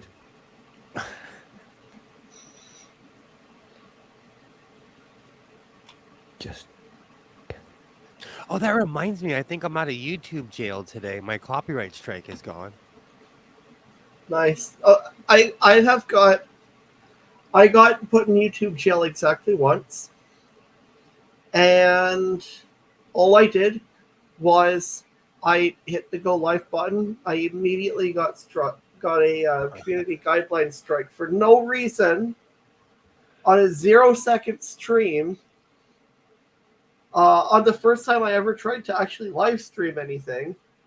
I think it was because I had the word noob in my in my stream, and I was calling myself a noob. YouTube's weird. Yes, Kid Scratcher. I got a strike for showing a Singer commercial, and it took a while for me to figure it out. But it was the person, because they actually, I guess, own the rights to these commercials. I didn't know. I just ripped stuff off of YouTube. You know, it's a gamble. I don't know these things. So I've learned that this person will copyright strike me.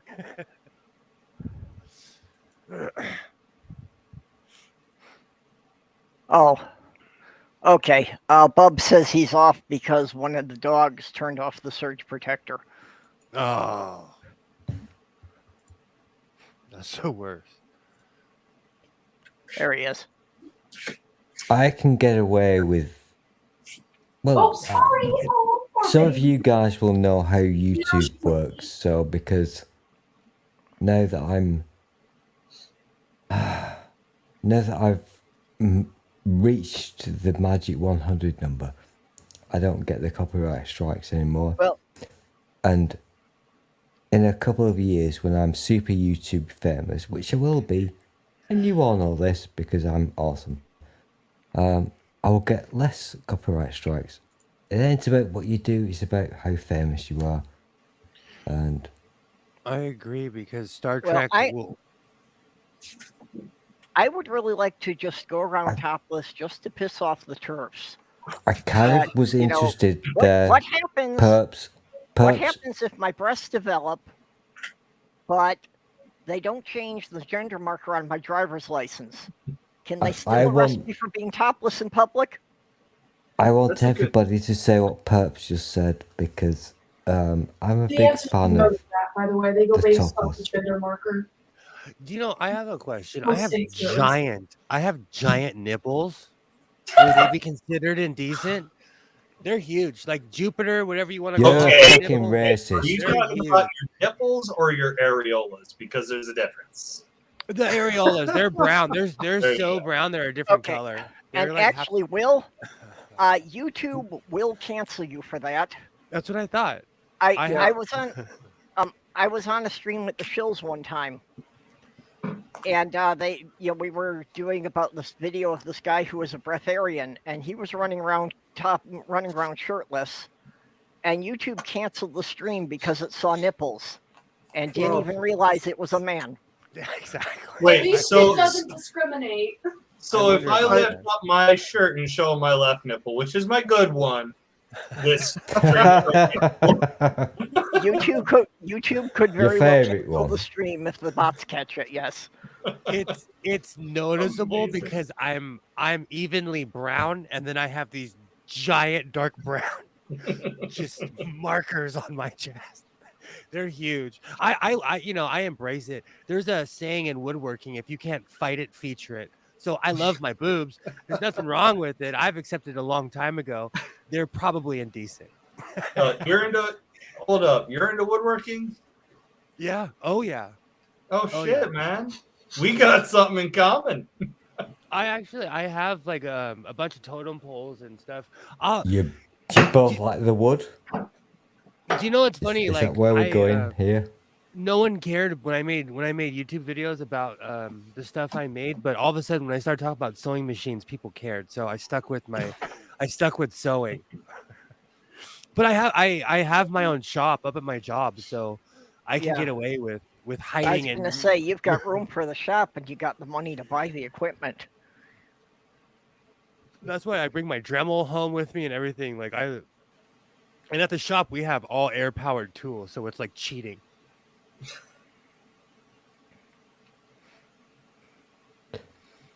Oh. And I think it's very brave of you to admit that you like big wood, Will. That's cool. big hardwood. I'm not going to judge you. No, I wonder about that. doesn't? I'm gonna do that on a live stream. I think I'm gonna do that. I'm gonna show. I'm gonna the sewing reveal, nipple reveal. Is that what I'll call it? See if they'll cancel me. My nipples are shit. I hate you, Will. Let's just say when I go to the beach, people. Let's see if you can see it in this picture. Actually, Will. Will, you no, should take. they're covered. They're You should covered. you should take HRT. See how big you can get your boobs to grow. Yeah. They're covered. I do a bunch of push-ups. Is this I work out kind of thing? Well, it's not for anything else except for the California pretentiousness. It's for other Will. people, and Will, I'll admit it. you know outright, how you we- have to look good around here. Well, you know how we do this, you know, when the things go off live and we do show and tell, and you and I show our things to each other. Yeah. Yeah. I've always hated it that my dick is bigger than yours, but we can get over that. It's But genetics. It's You, genetics. you never showed me your nipples. Because they're obscene. They're obscene.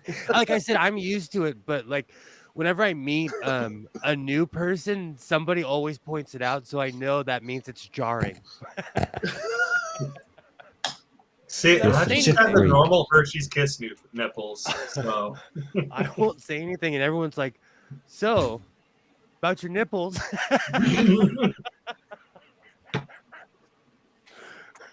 It is. Like I said, I embrace who I am. Like I could care less, but it's hilarious. God, she scared the shit out of me. I thought she disappeared. Tear. I'm all about the positivity, so I'm here for puffy for the puffy nipple crowd. I just stepped over one of these. Did you just say that word? She has Puffy that nipples. That's the name. name of my new punk band. Hey, I want to follow your punk band. Tear. No. Tear. No. No. Come here. Don't eat that. the husky is misbehaving. I'm going to take off, you guys. He's trying to Have a eat great us. night, Jenny. Okay, Jenny. Thank you. Take care. Nice to be with you guys tonight. See you, Jenny. Well, Goodbye. Hey, baby. Have you messaged I me? thought I had a third nipple for the longest time, but it was just a birthmark. What am I messaging him for? Tomorrow's supposed to be really busy because there's an event going on, and I'm gonna need it 100%. Your left nipple. How would you see? I've lost sensitivity because they're so huge. Just shoot yourself full of estrogen and see how that goes. Yeah, so far that's the only thing the estrogen has done for me is that my nipples are constantly erect. Oh.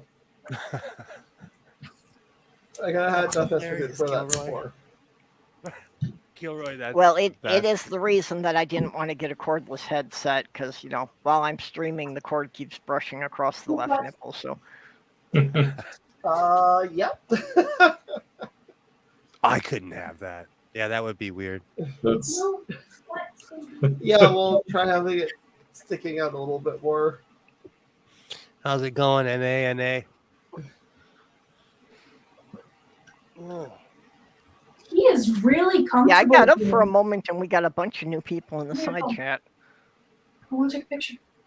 I tried He's very mustache once and I comfy. was poked in the eye. Sorry about that. What a little fly. this is cute. He's gonna take a picture. I was like, go to take a picture. The fucker moves. Well, of course, cats don't like to be caught on camera. Baby. Maybe that's gonna be my next video. I'm gonna go to the beach and see people's reactions when I take my shirt off. Just point it in the other direction. Did you get it? He did. Apparently, Alex won. So, Stool, you Oh, never he's answered my getting- question. In the UK, can you go to a restaurant topless? You know what? I was just gonna say something about the topless thing, Here, Will. leave the cat alone. He's laying there. He was trying to bite her. Because, like in San Francisco, Very soft. anyone over the age of 18 can go into a restaurant topless. I am hurriedly typing into private chat. So you guys carry on. I'm just being a dirty, dirty boy. So, Bub, where you live, can people go topless in public? Men can, who the government deems as women cannot. Wow, see, that's But- weird to me. They go by gender marker though. It's Ohio, Yeah. where we're pretty fucking backwards. They go by gender marker though. So like my gender marker is male. So they could technically charge me, but they also couldn't. It's kind of a gray area there. So like if Ben's gender marker was female, he could get arrested for it. You get put on a sex Like- offender list for that shit. Like, I was going to say, what if I, what if I went there and fucking said, I mean, if your gender marker on your ID is female, you're fucked. yeah, Oh, I'm so I changed sorry. that. The only reason I actually changed that is because I'm going to need to go to the United States at some point, and I want that on my passport because it'll be easier for me to. In the end, it'll be easier for me to go that way than back the way I came. Mage, the whole 18 plus thing is in California. We have heavy protections for minors, so a lot of our laws start at 18 plus because we have heavy protection here. If it's enforced or not, I can't I'll spell. never know. But we so basically you're protected in California. So you I can do could see whatever that you causing a lot of issues with Do you want to turn? a do you want to 16 or 17-year-old girl. Yeah, exactly. Okay, so- I'm not saying it doesn't have its own issues, but like a lot of these laws stemmed from weirdos that were outraged at Pride, and I'll never forget there was this one LA City Council meeting was like, where did you see this? This lady was like outraged. She's like, I saw all these things, and she's like, and the council member asked her, where did you see all this? And she's like, I saw it at Pride. And the council member was like, then maybe you shouldn't go to Pride. Duh, you dumb mother effer. Like, maybe you shouldn't go to Pride, so a lot of these laws were to protect people so you can still party legally. So now our Pride, you have to show a wristband, and if you're 18 plus, go in. Clothes are optional. The yeah, it's not much different. Yeah, Toronto Pride can be pretty yeah. Toronto Pride can get pretty wild. Absolutely. That's awesome. I mean, even like during the regular stuff after the parade during the day, right? You just random people walking around completely butt naked. Yep. Just okay. What they did here is they cordoned off a certain sections of the city, and there is a giant police station like on the outskirts of what's considered the West Los Angeles, I guess, or the LGBTQIA plus area, West Hollywood, and so there's rarely any problems. And if you're down there, then you're in the community, and if you're not down there, then you're trolling, and you're probably gonna get beat up. So don't go down there. I mean, like the U.S. can be pretty comparatively like extreme on nudity laws, and Canada's not a whole lot better. But like, this wouldn't be a thing in like any fucking country in Europe except probably the United Kingdom for some reason, because I don't know, prudes. Well, it's called Stuffy Island for a reason. I have a much worse name for it.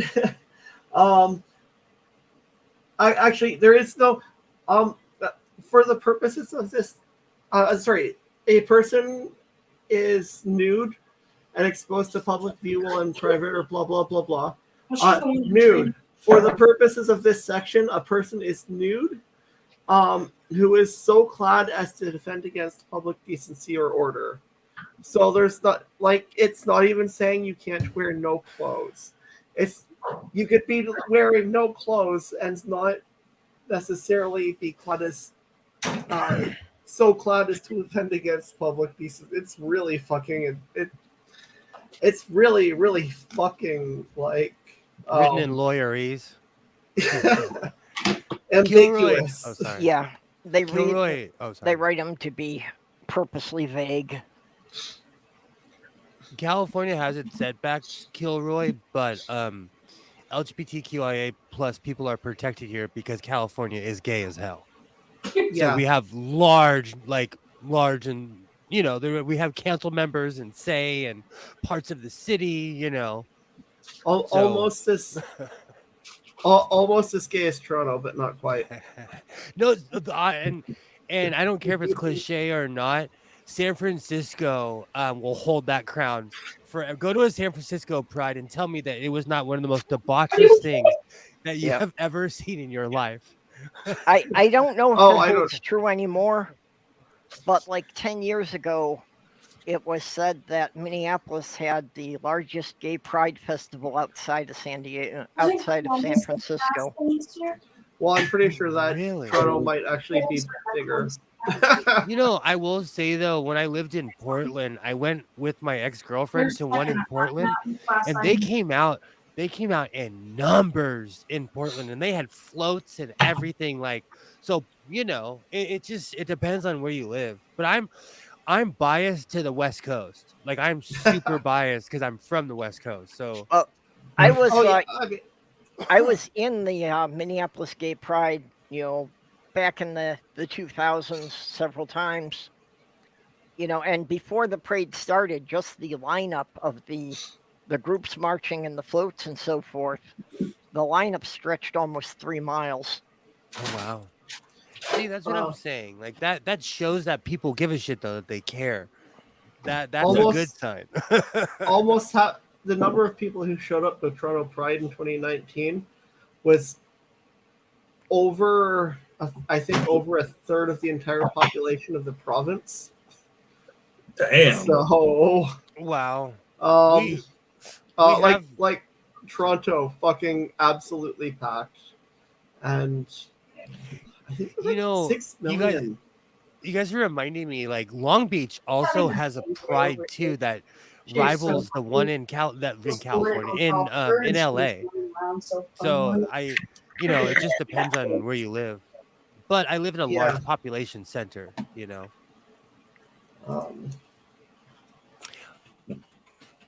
But they also, they have pride in Georgia. I actually know someone who puts it on. It just depends on where you live.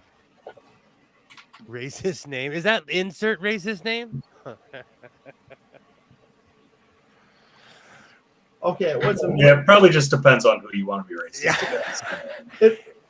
It wasn't quite as much, but I also think that that's the number of people who. It says 1.7 million were attended Toronto Pride, but I think that 1.7 million is the people who weren't already from Toronto. So, and there wasn't even the bigots didn't even show up. It was great. Not for Jinzu, when I lived in Portland my first year there, I was walking home, an innocent young 20-something-year-old, and all of a sudden hundreds of people, naked people on bicycles, rode past me because I did not know what was going on. Every year, it's real. They do it every year. Rain or shine. Okay. That makes me think of the culture shock I had when I first got to Germany. Like I get to I don't even remember the city that I landed in, but I was in the airport's duty free, and I walk into this newspaper shop, and right there is this full body cardboard cutout of a fully nude woman, and I'm like, what the fuck is happening? Awesome. Because that shit would never happen in America.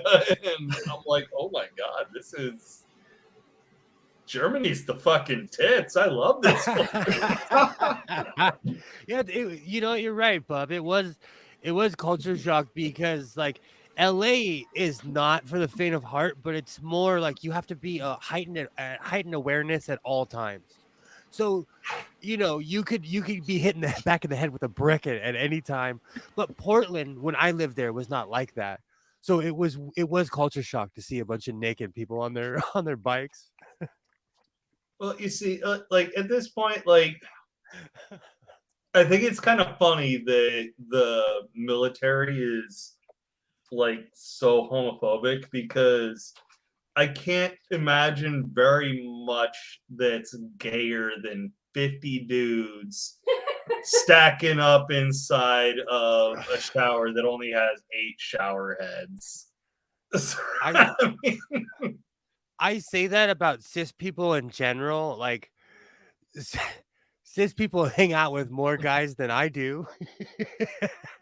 They're surrounded by I've seen so many dicks in my life. Is it weird that turns me on? So it's like jail in the military.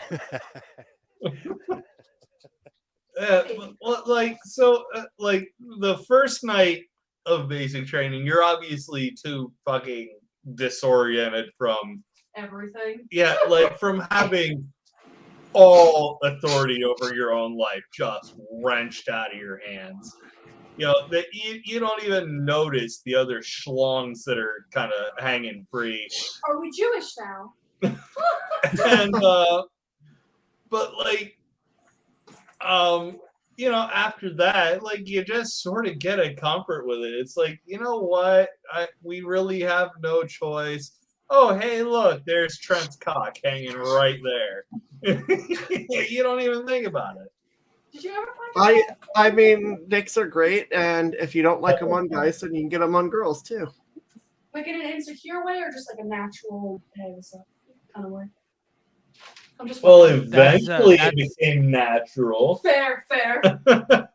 It was just another day in the shower at some point. May, what you just said is on a billboard on when you come into California. That's our state motto.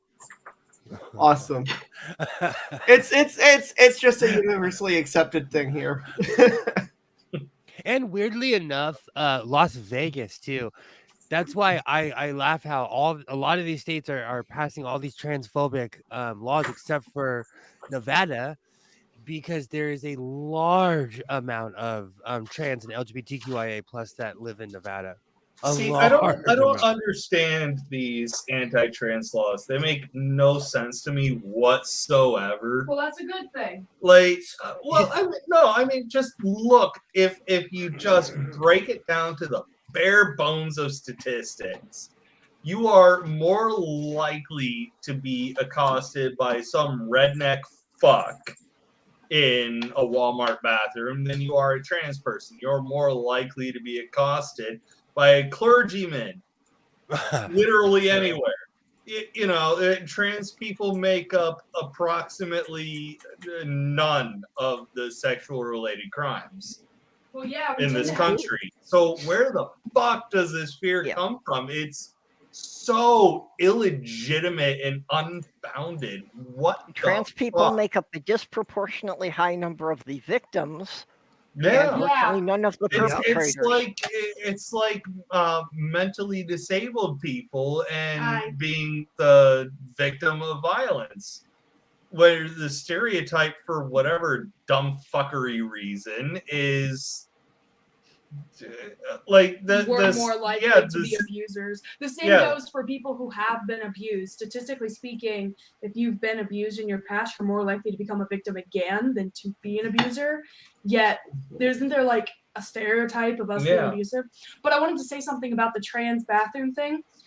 It's funny because whenever people say that they don't want trans people in the bathroom, they always say something along the lines of, I don't want a man dressing up like a woman going into hurting my children. I hear that, and I hear cis people are the fucking problem because that's not a trans woman. You're describing a cis man cross-dressing to be a predator. Yeah, there was one point I was out with Alex.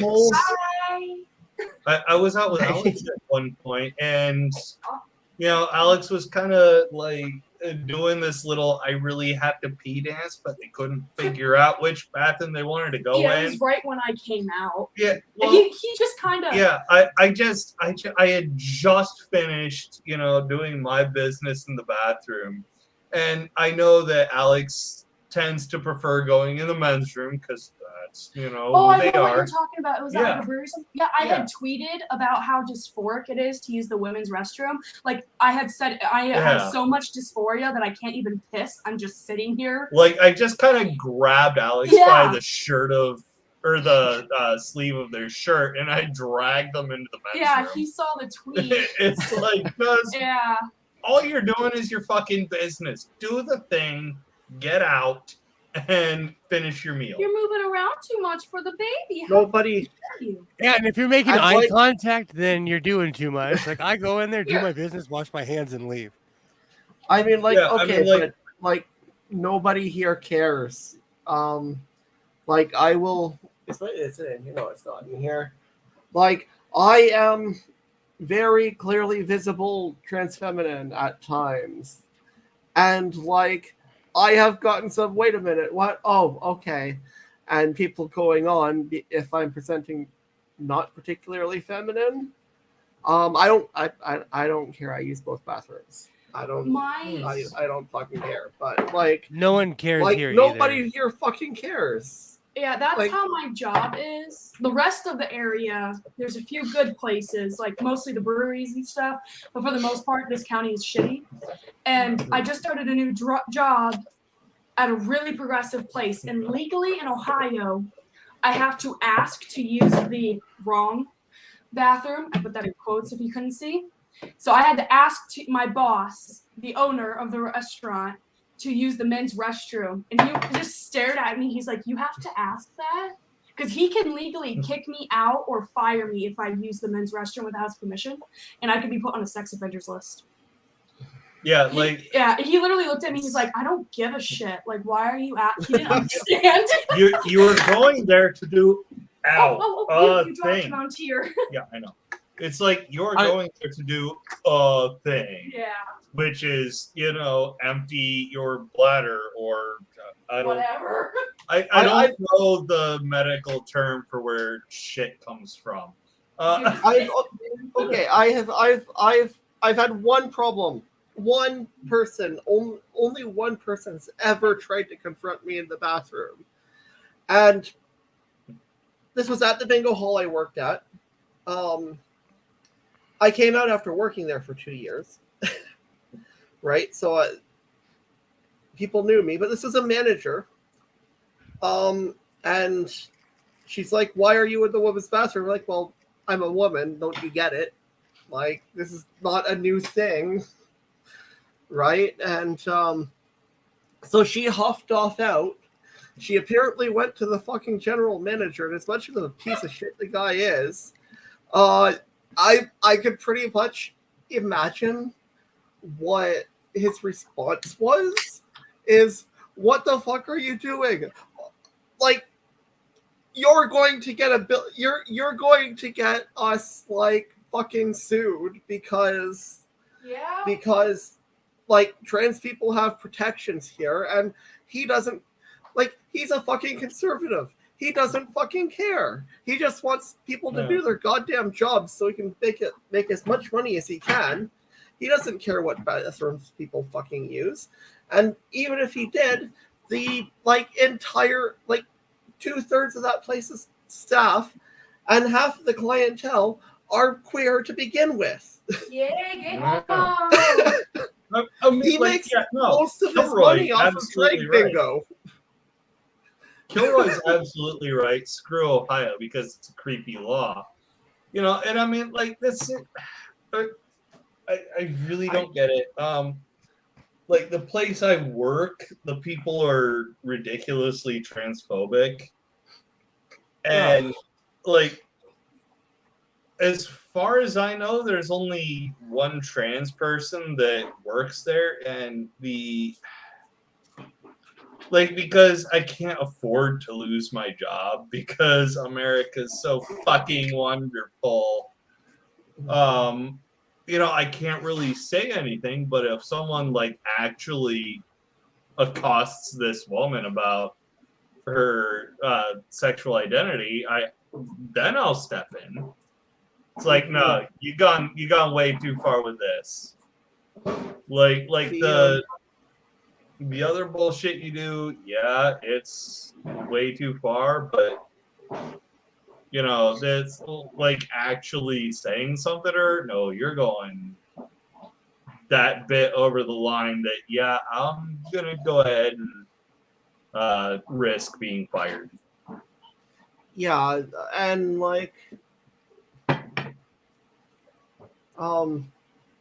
we had a lot of we actually had a few trans regulars, which that fucking manager had no problems with. It was just me. It was just she couldn't get it through her head that She's confused. She's like, "Where's my deal?" I can't say that she doesn't get it through her head that I'm not a man, because I am, but she doesn't get it through her head that I'm not a woman, and I was doing the whole, oh no, I'm just a binary trans woman, don't look over here. No non-binary, because like there was latent non-binary phobia. So like I just kind of was like, yeah, whatever. Yeah, I will be back in a minute. I have something. How's it going, Native Atheist? So that's actually something that I'm thinking about making, because I plan on starting a woodworking business, and I'm working towards that right now. I'm actually going to be getting. I work at a veneer mill, and I don't know if anyone really understands what that means, but basically, like start to finish, logs are brought in, and they're debarked in the yard and sawn in half so they can actually, be put on the slicers. And when they get in, the slicer, there's this massive knife, and it slices sheets of veneer. And what's left after that is this, I don't know, about so thick board that's left. What I'm thinking about doing is buying an obscene number of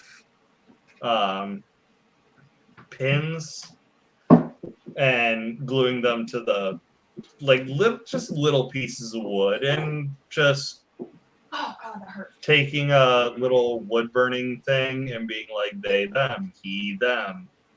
I would fucking love that, dude. That's Nice, awesome. Don't Yeah, forget- that's one of my plans, and I'd take it to all the different breweries around here because they're the more progressive, and be like, hey, I'll sell you these for dirt cheap. Yeah, and then I'll expand out after that. But especially for trans people, at the place Alex works, especially, I think we'll look forward to buying that kind of thing. But not only that, but the what's it called, the autism Tourette's, the medical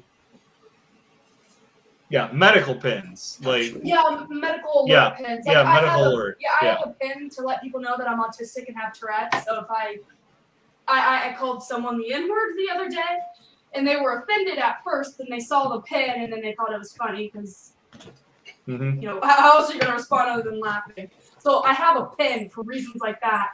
I think the day I got the pen, I called a woman a cunt. But yeah, I have pens like that, and I also have a pronoun pen. But yeah, I have. so not only. I'm sorry, man. Like you want to see some pins? Mhm. Like, look at my jacket. Look at my jacket. I Okay, think you one wanna of see those some is pins. a trans button. What it is, okay. Yeah, the trans is people. Okay. Like, Trans. Yep. Just general LGBT. Pronoun pin. Yep. Let's be weirdos together. I used to have a jacket like that. I had to tone mine down in Michigan. I got this at Walmart. I just liked it.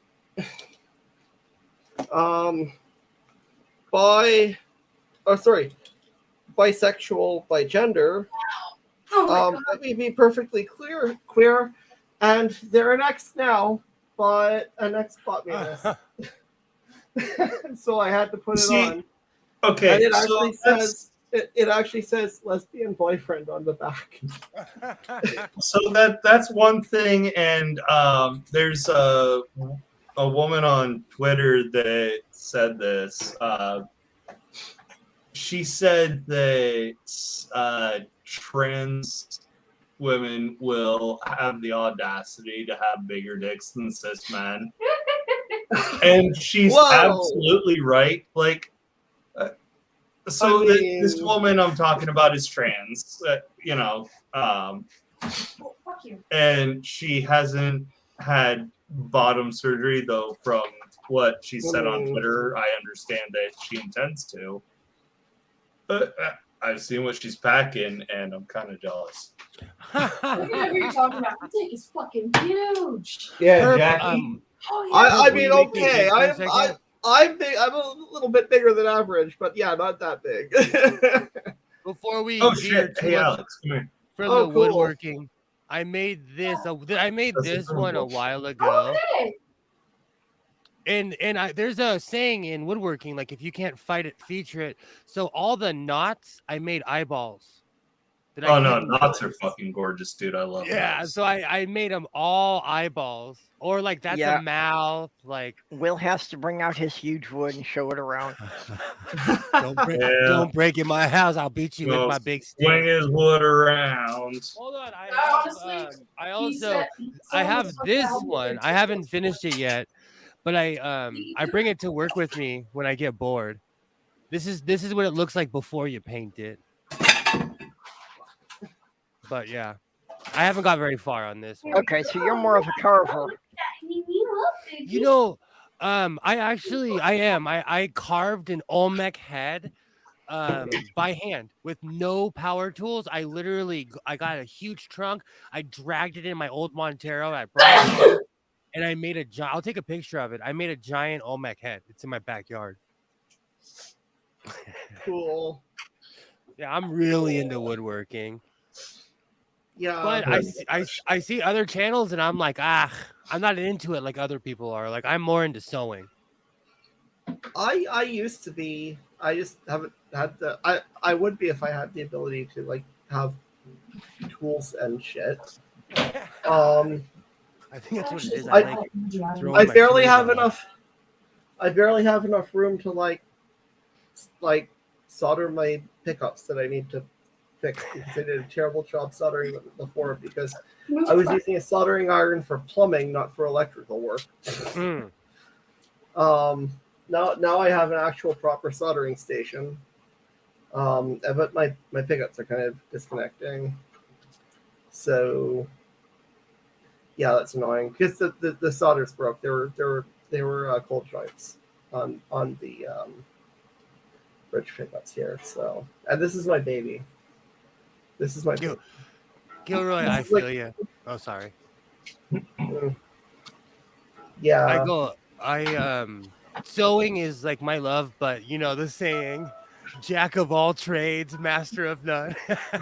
Well, but we've got someone that's going to be coming to live with us here in a couple of months. They're welder by trade, and as much as I'm into woodworking, Can it's you hold still, you dumb hamster? yep, really easy to blend those two different things.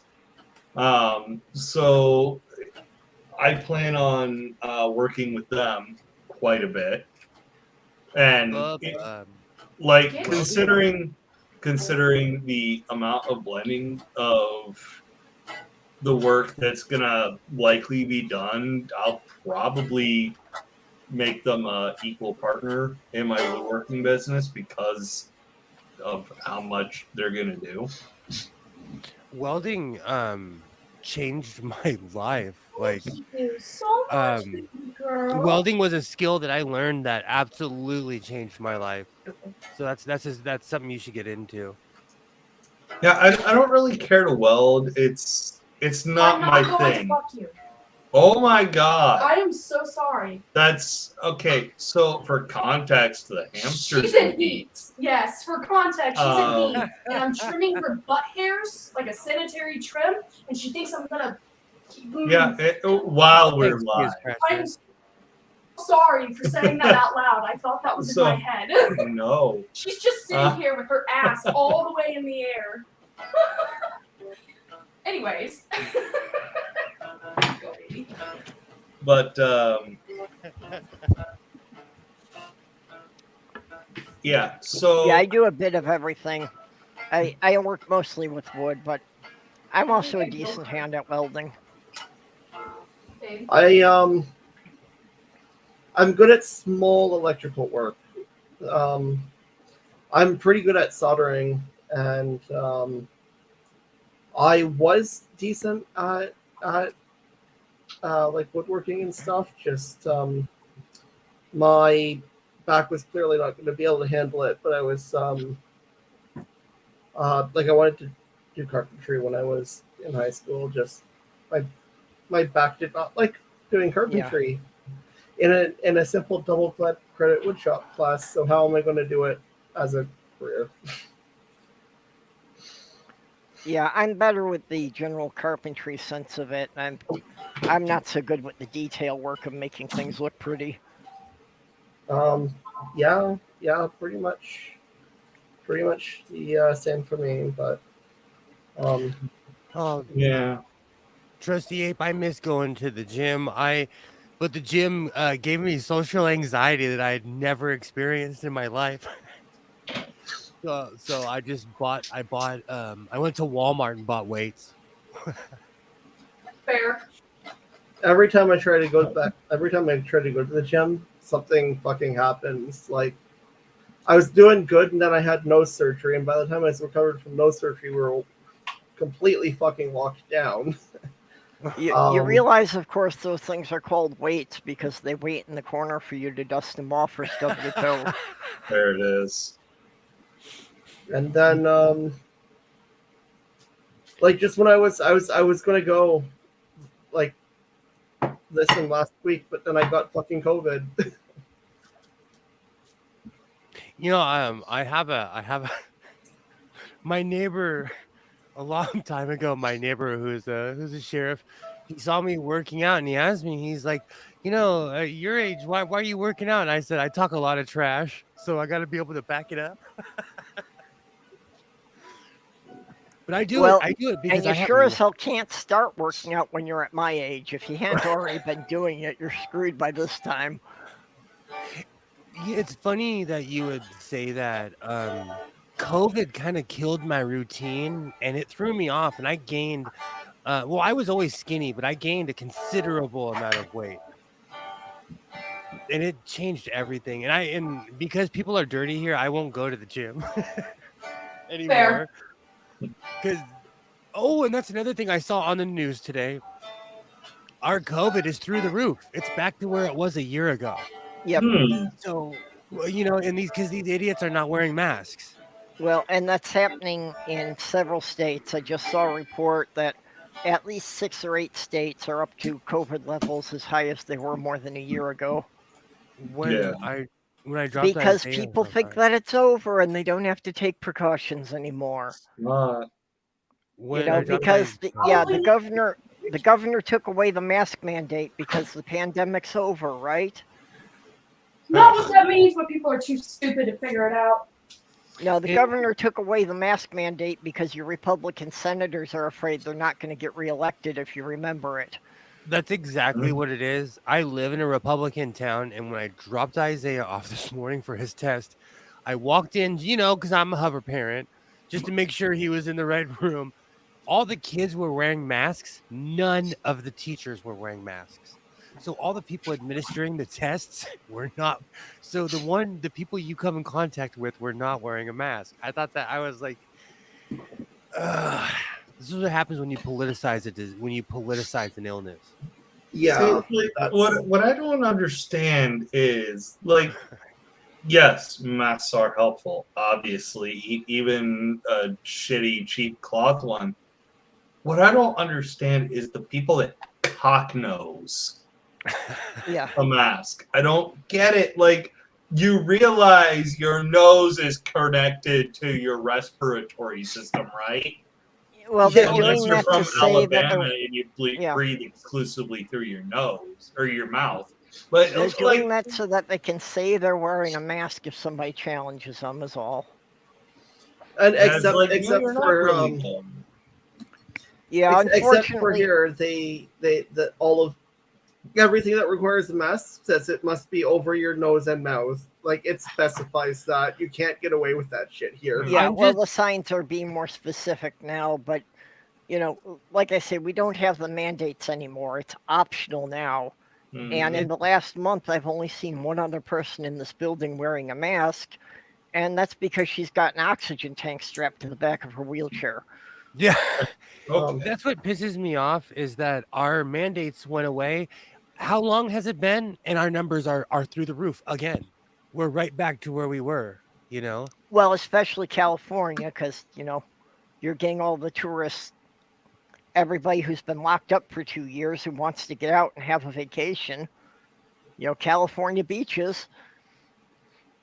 I was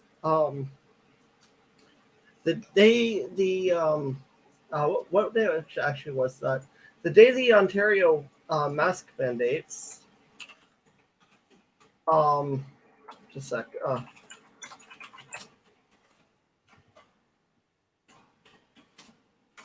The day the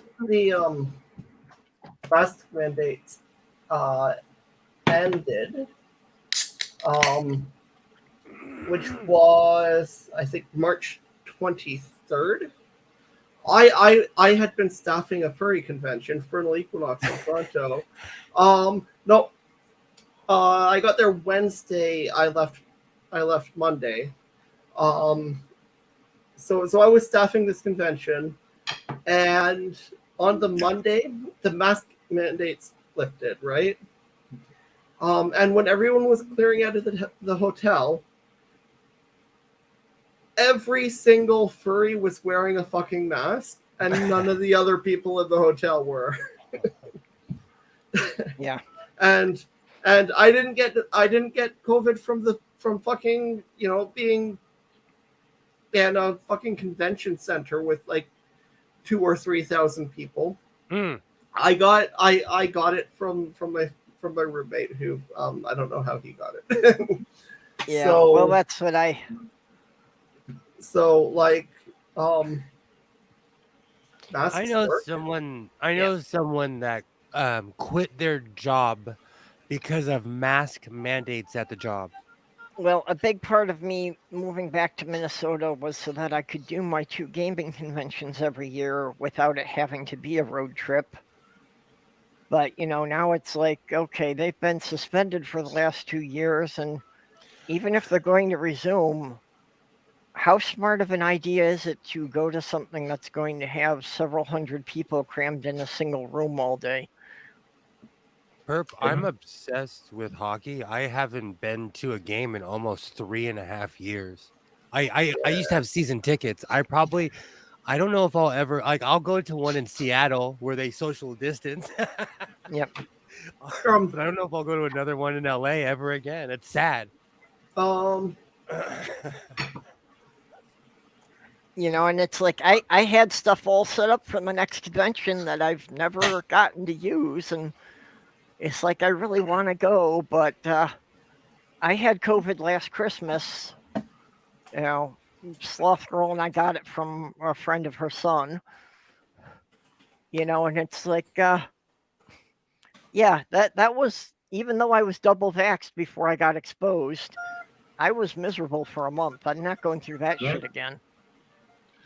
Well, I'm fucking like so. I think it was it was 2020's Faithless Forum. I had tickets to go there, and I canceled because of COVID because I didn't want to get it.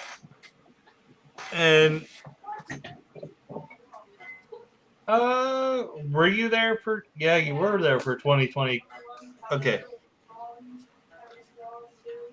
You know, but actually, I think 2020 Faithless Forum got canceled. So, but they held on to the tickets for 2021's Faithless Forum. For that, I had to cancel because, well, now I was living with someone who is immunocompromised, and let's face it, every convention you go to, basically, you get some sort of con flu, and well, with COVID spreading around, yeah, you got con flu plus COVID. You know, and not only that, I was starting to need the money anyway, but you know, I mean, like, I haven't been to a convention or really gone anywhere that has large crowds since 2020 because of that bullshit. Hi.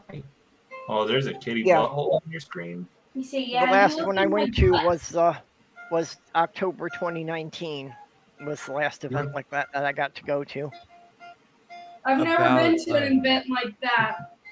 Hey.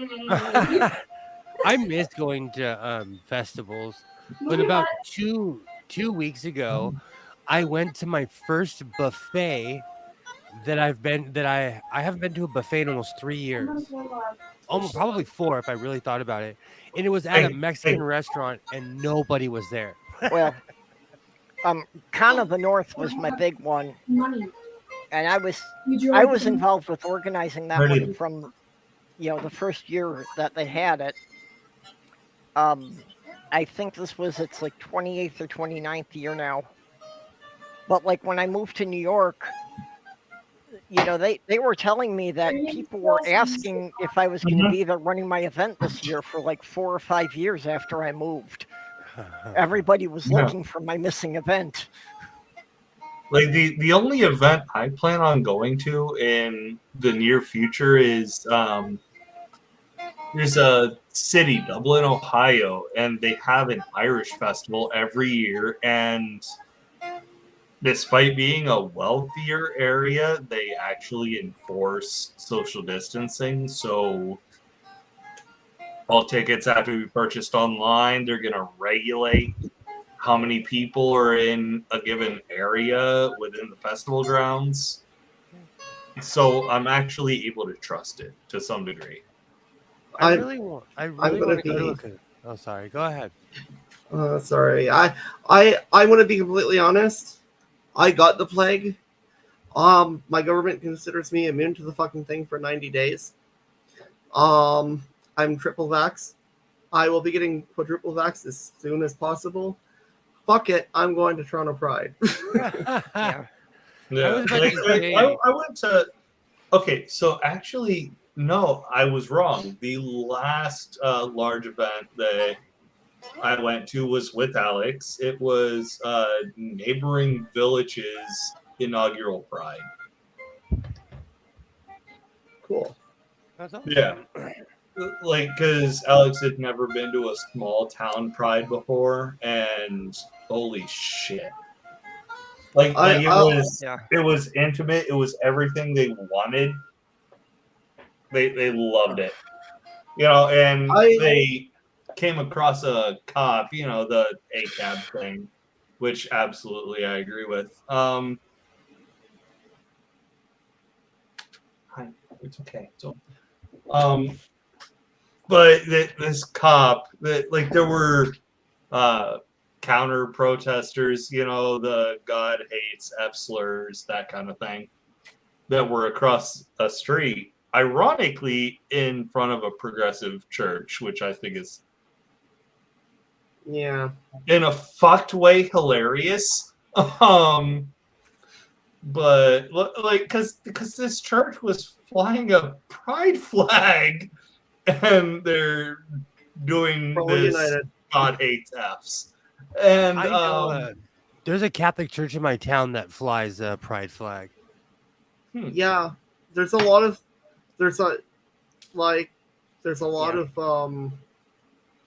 randomness on some denominations. They are not all even within the denomination, they're not all on the same page. But I actually, go. Sorry. But these people were on, it was a sidewalk, but still the grounds of this progressive church, and they were spitting their hate. And I think it was actually the police sergeant. It was either Alex or I. One of us yelled something at them, and this police sergeant was like, "It's like animals in a zoo. Look, but don't interact." It's true. No, they say that at LA Pride because the God hates F word people come out, and they come out with 10-foot signs, and there's these people that come out with a I don't even know how to explain it. It's a cardboard Jesus, but it's 5 people holding it, and it's like a giant puppet, And the cops tell us don't engage with these guys. Don't engage because they come to fight, and they line them up right at the gates of Pride, and they stand across the street and scream at people. You see, there are times that I absolutely this is one of my character weaknesses. There are times that I want to fight. No, me too. And Same. There are people. No judgment. These are people that I absolutely want to give it to, because I know that I will by myself fuck up the group of 6 of them. Oh, same. That's why, I call it the Marty McFly syndrome. Don't call me yellow. You'll find out what happens. Well, I mean, first of all, yellow is a slur. And second of all, it's chicken. I'll fight you. Marty doesn't like being called a chicken. No, but in the third one, he said, "You calling me yellow?" I love. Okay, that's racist. I love Back to the Future. Well, yeah, but in the third one, it was appropriate for the Old West setting. Yep. Oh man, that's such a good movie. But I'm biased. In Stargate, there's a line where McKay's character is the scientist, and he's they're talking about movies, and they bring up Back to the Future, and McKay's like, "Don't even get me started on that movie." Filmed in Vancouver, by the way. Oh, wait, is this my cousin was in that shit? Or in Atlanta? What's that? Oh, sorry. I have a cousin who was in that. In what? Stargate? SG-1 in Atlantis, yeah. Oh, I love those. Those were my shows. Hey, he hung out with Richard Dean Anderson and drank beer with him occasionally because. Oh, that's awesome. Yeah. Pride, small town Pride, by the way. Toronto Pride is fucking awesome. I'm. Toronto Pride is an experience, but I really want to go back to Peterborough Pride, because that's just. Yeah, well, that's an important time for me, but just it's like you said, it's nice and small and intimate, and well, I have a lot of friends. I got put off with the Minneapolis Pride becoming too commercialized. And, because there were a lot of companies there that had horrible records about LGBT rights, especially Yeah. Coca-Cola had a literal monopoly that no one else could sell any products that were not Coke. Shit. And it's like, yeah, the Coca-Cola company has fucked gay people over so many times, it's not funny. Yeah. And here they sell Cokes with pride flags on them because Coke is a ruthless corporation. Yeah. So Ruthless. okay. So here's something that I didn't discover. I didn't discover shit. Alex did. There's a insurance company in Ohio called Equitas. And they were all over my hometown, not the adjacent village, my hometown's pride event that we have in our canal district pride thing. And apparently they're really fucked with how they treat LGBT people. But they were all over pride. Kilroy has a point. Both of those companies sponsor LA, Santa Monica, and Long Beach Pride. Raytheon and Lockheed Martin. Oh, fuck both of them. Both of them do. They do. No, actually, fuck both of them because holy shit. Not only their militarism bullshit, because there is plenty you can do. You can especially with Lockheed Martin, there's so much you can do. You can jump in to the modern space race. You can improve actual flight. There is so much you can do in the aerospace area of industry, but they choose to be pieces of shit and just, focus on war. It's ridiculous. I'm kind of angry now. Thank you.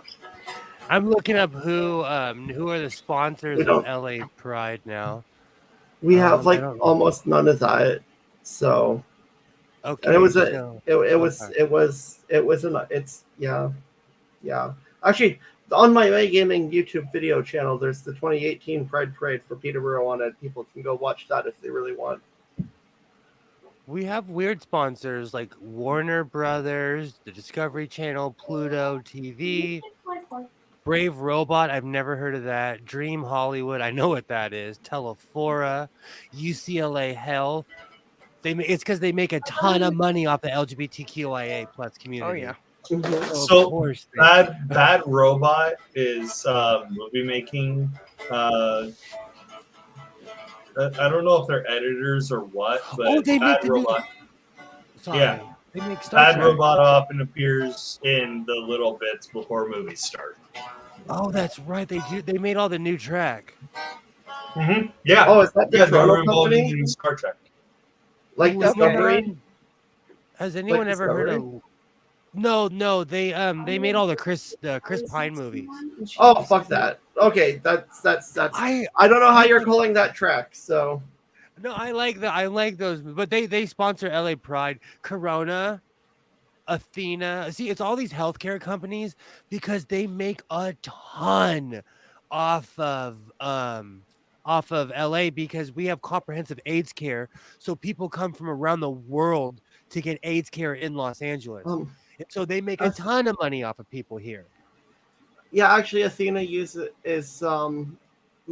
runs the online system for the surgeon I'm going to in San Francisco. I recognize that name. Okay, I'm officially offended. Bimbo supports LA Pride. If no one knows who Bimbo is, that's the bread that Ivanka Trump was holding up. The Goya. Oh, okay. They're all the same company. It's all the same company. So I'm gonna offer a slight correction here. I've heard actual approved advertisements by the company. It's called Beambo. I'm an American. That's the extent of the correction I have is pronunciation. Oh, Advanced Auto Parts. Wow, I might shop there now. I don't have a problem with that. Microsoft, HBO, Target. Yeah, as of far as course. auto parts go, you know where I shop? I shop wherever's got parts for my 20-year-old car in stock. I don't have a car, but if I did, I'd get my car parts at Canadian Tire Dairy. So funny story that I recently had to get a new battery for my 1988 Ford F-150, and I had to go wherever they had the battery. Yeah. So same thing. Same thing. No, I'm just shocked at a lot of these corporations suppress LGBTQIA plus people, but they'll pump a bunch of money in, but then they'll play both sides because some of these companies give money to the Republican Party. Yep. Yeah. U.S. Bank. You think U.S. Bank cares? No, they want your money. Yeah, U.S. Toyota. Bank doesn't give a fuck about anybody. Okay, what about Toyota? Toyota sponsors the LA Pride. Do you think Toyota cares? Not overly. I haven't heard of them being terribly bad though. Okay. I mean, okay. I have a problem with, I have a problem with some of those. I don't have a problem with others. Okay, U.S. Bank, I don't know if they have a position on LGBT issues at all. They're just famous for screwing their own customers. They're a sponsor. What about iHeartRadio? They're just iHeartRadio. They're just I don't even know. They're like completely neutral. I'd say they're not terrible. This one makes me laugh. The California National Guard is a LA Pride sponsor. Oh, Bud Light, of course. You can't go anywhere in West Hollywood without seeing Bud Light signs. Like Bud Light's smart. but no, wait, that's not. Never mind, that's not Bud Light. Pizza Or is Hut. it? No. And the Win. I'm not surprised with the Win. Like a lot of casinos support Pride because people from California, who's their market? We drive 3 hours. We're in Nevada, so of course they're supporting Pride because people go there. They're smart. I mean, that's kind of why okay. The company I worked for runs a bunch of bingo halls, and I would not say that, the corporation, the company itself is actually pretty good. But also they also did heavily lean on they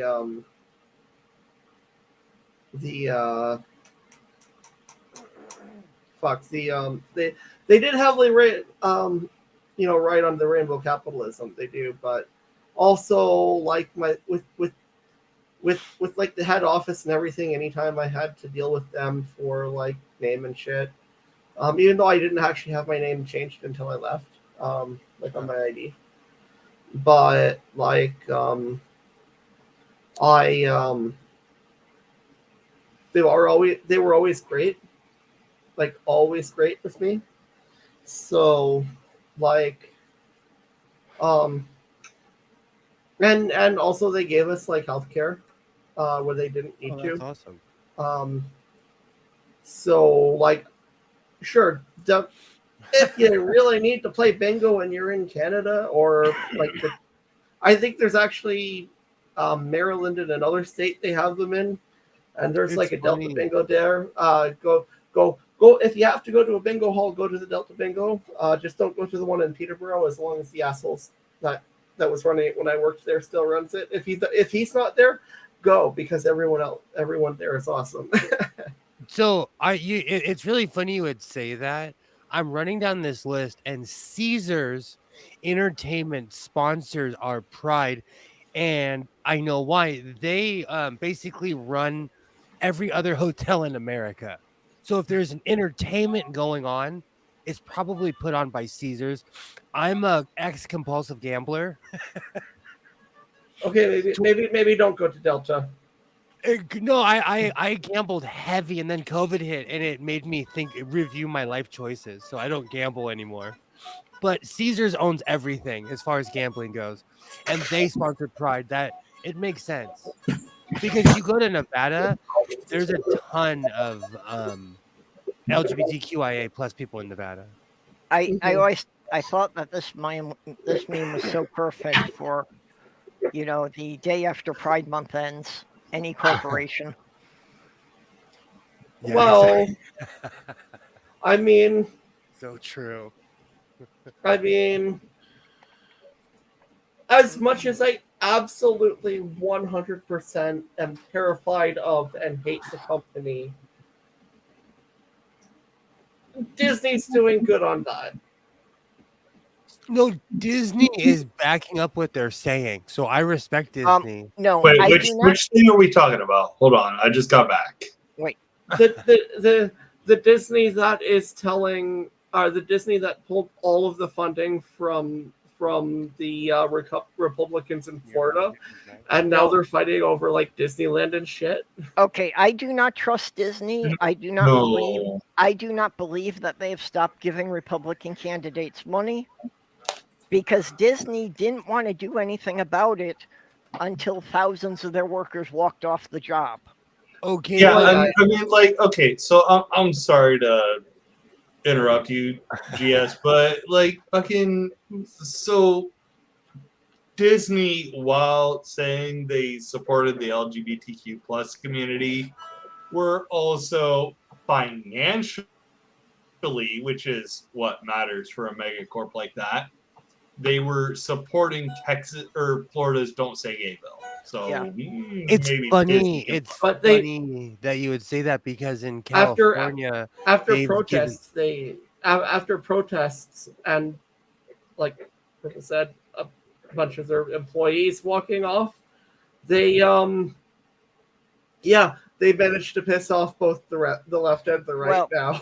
They That kinda managed makes to me piss laugh. off Ron DeSantis, which is easy to do.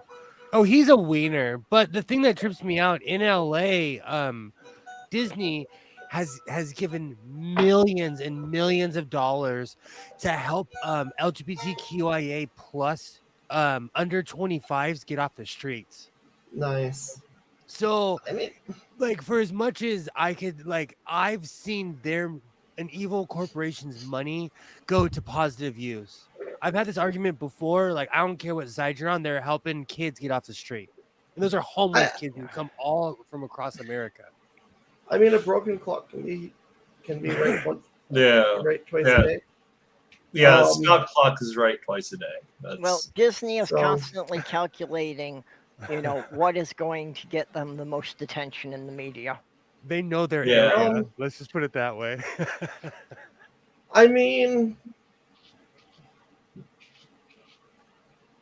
like there's corporations, but corporations are run by people, and there's different tiers of people who are doing shit. So there's never fucking underestimate that. Never underestimate that one random marketing person or whatever whose kid just came out as trans or something, and they're like, okay, you know what, this shit's wrong. It's affecting me now. Maybe they should have done shit before, but now they have a reason to. Not that they should need one. They're gonna do their shit. And unfortunately, that's the problem, that we have such a significant percentage of the population who won't think anything of it until it's a member of their family. Oh, we see it all the time. Yeah. It was like AIDS. No one cared about AIDS until Magic Johnson got it. Until someone they cared about got it. Well, yeah, because originally AIDS was the gay disease. Yeah. Yeah, and a big sports hero couldn't be gay, so they had to somehow adjust that. We talk about that all the time in the community. Like, no one cares until somebody of note gets it or it happens to their kid. Same with drugs. In my area, no one cared about heroin use until suburb kids started dying, or meth until suburb kids started dying in mass. And now Yeah. they have to do something. Well, it's been going on forever, and you guys didn't care. Like, Okay. Well, folks, No. I think I need to wind this down for the night here. no, right? Fair. All right. Well, we've been going almost 3 hours now. Whoa. Oh shit! And that means it's like 2. I gotta be up Yep. in the morning. Okay, so just go around, final words or anything you want to shill. May, what have you got? Gibson SG.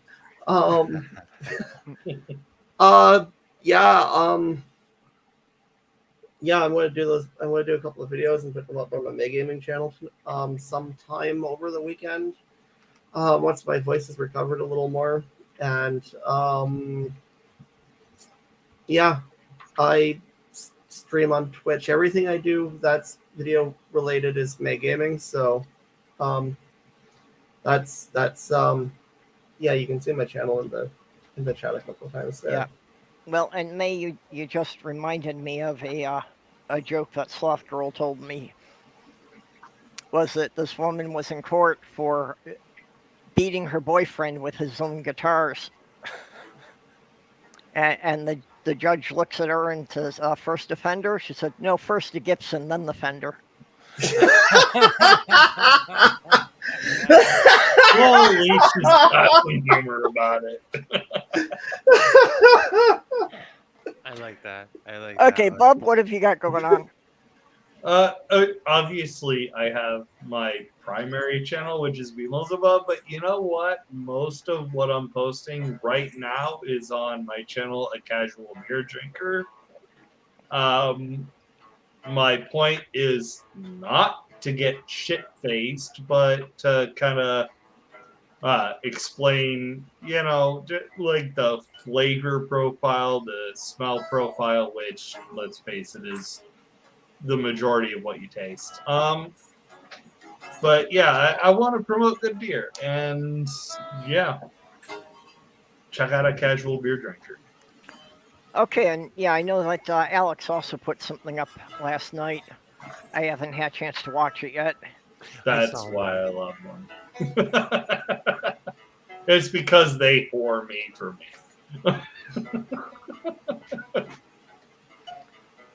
Okay, Will, how about you?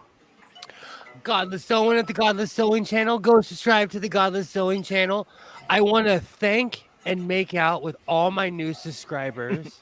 I thank you. I will be making a video very, very soon. I recently got a sewing machine that I've been tinkering with for over 8 months going. And I'm thinking about making crappy baklavas. So it'll be a ride. As always, come on down to the Godless Sewing channel. I'm a non-political, non-religious atheist. Come on down. And as always, don't forget to tip your waitress. And thank you for coming to the Purple Rhymes with Orange show. Okay, and I'll be on Saturday at 6 with the Shills, and be back here Wednesday at noon and Thursday at 10 p.m. again. So, with that, I thank everybody for coming. I thank you all for hanging out with us. And, of course, I need to thank my Patreon supporters. Ox has been here again monitoring the side chat for us, which I really appreciate. Ox and Robert X are pretty good at playing Bop the Bots while we're rambling, and I don't always follow the side chat. So, and then also the Lavender Lady, Greg Hartwick, Dog, Jyuni the Apostate, and Skits Crasher. So I thank you all for, helping me to keep things going here. So with that, we will bid you all a good night and see you next week. Rock out with your clock out.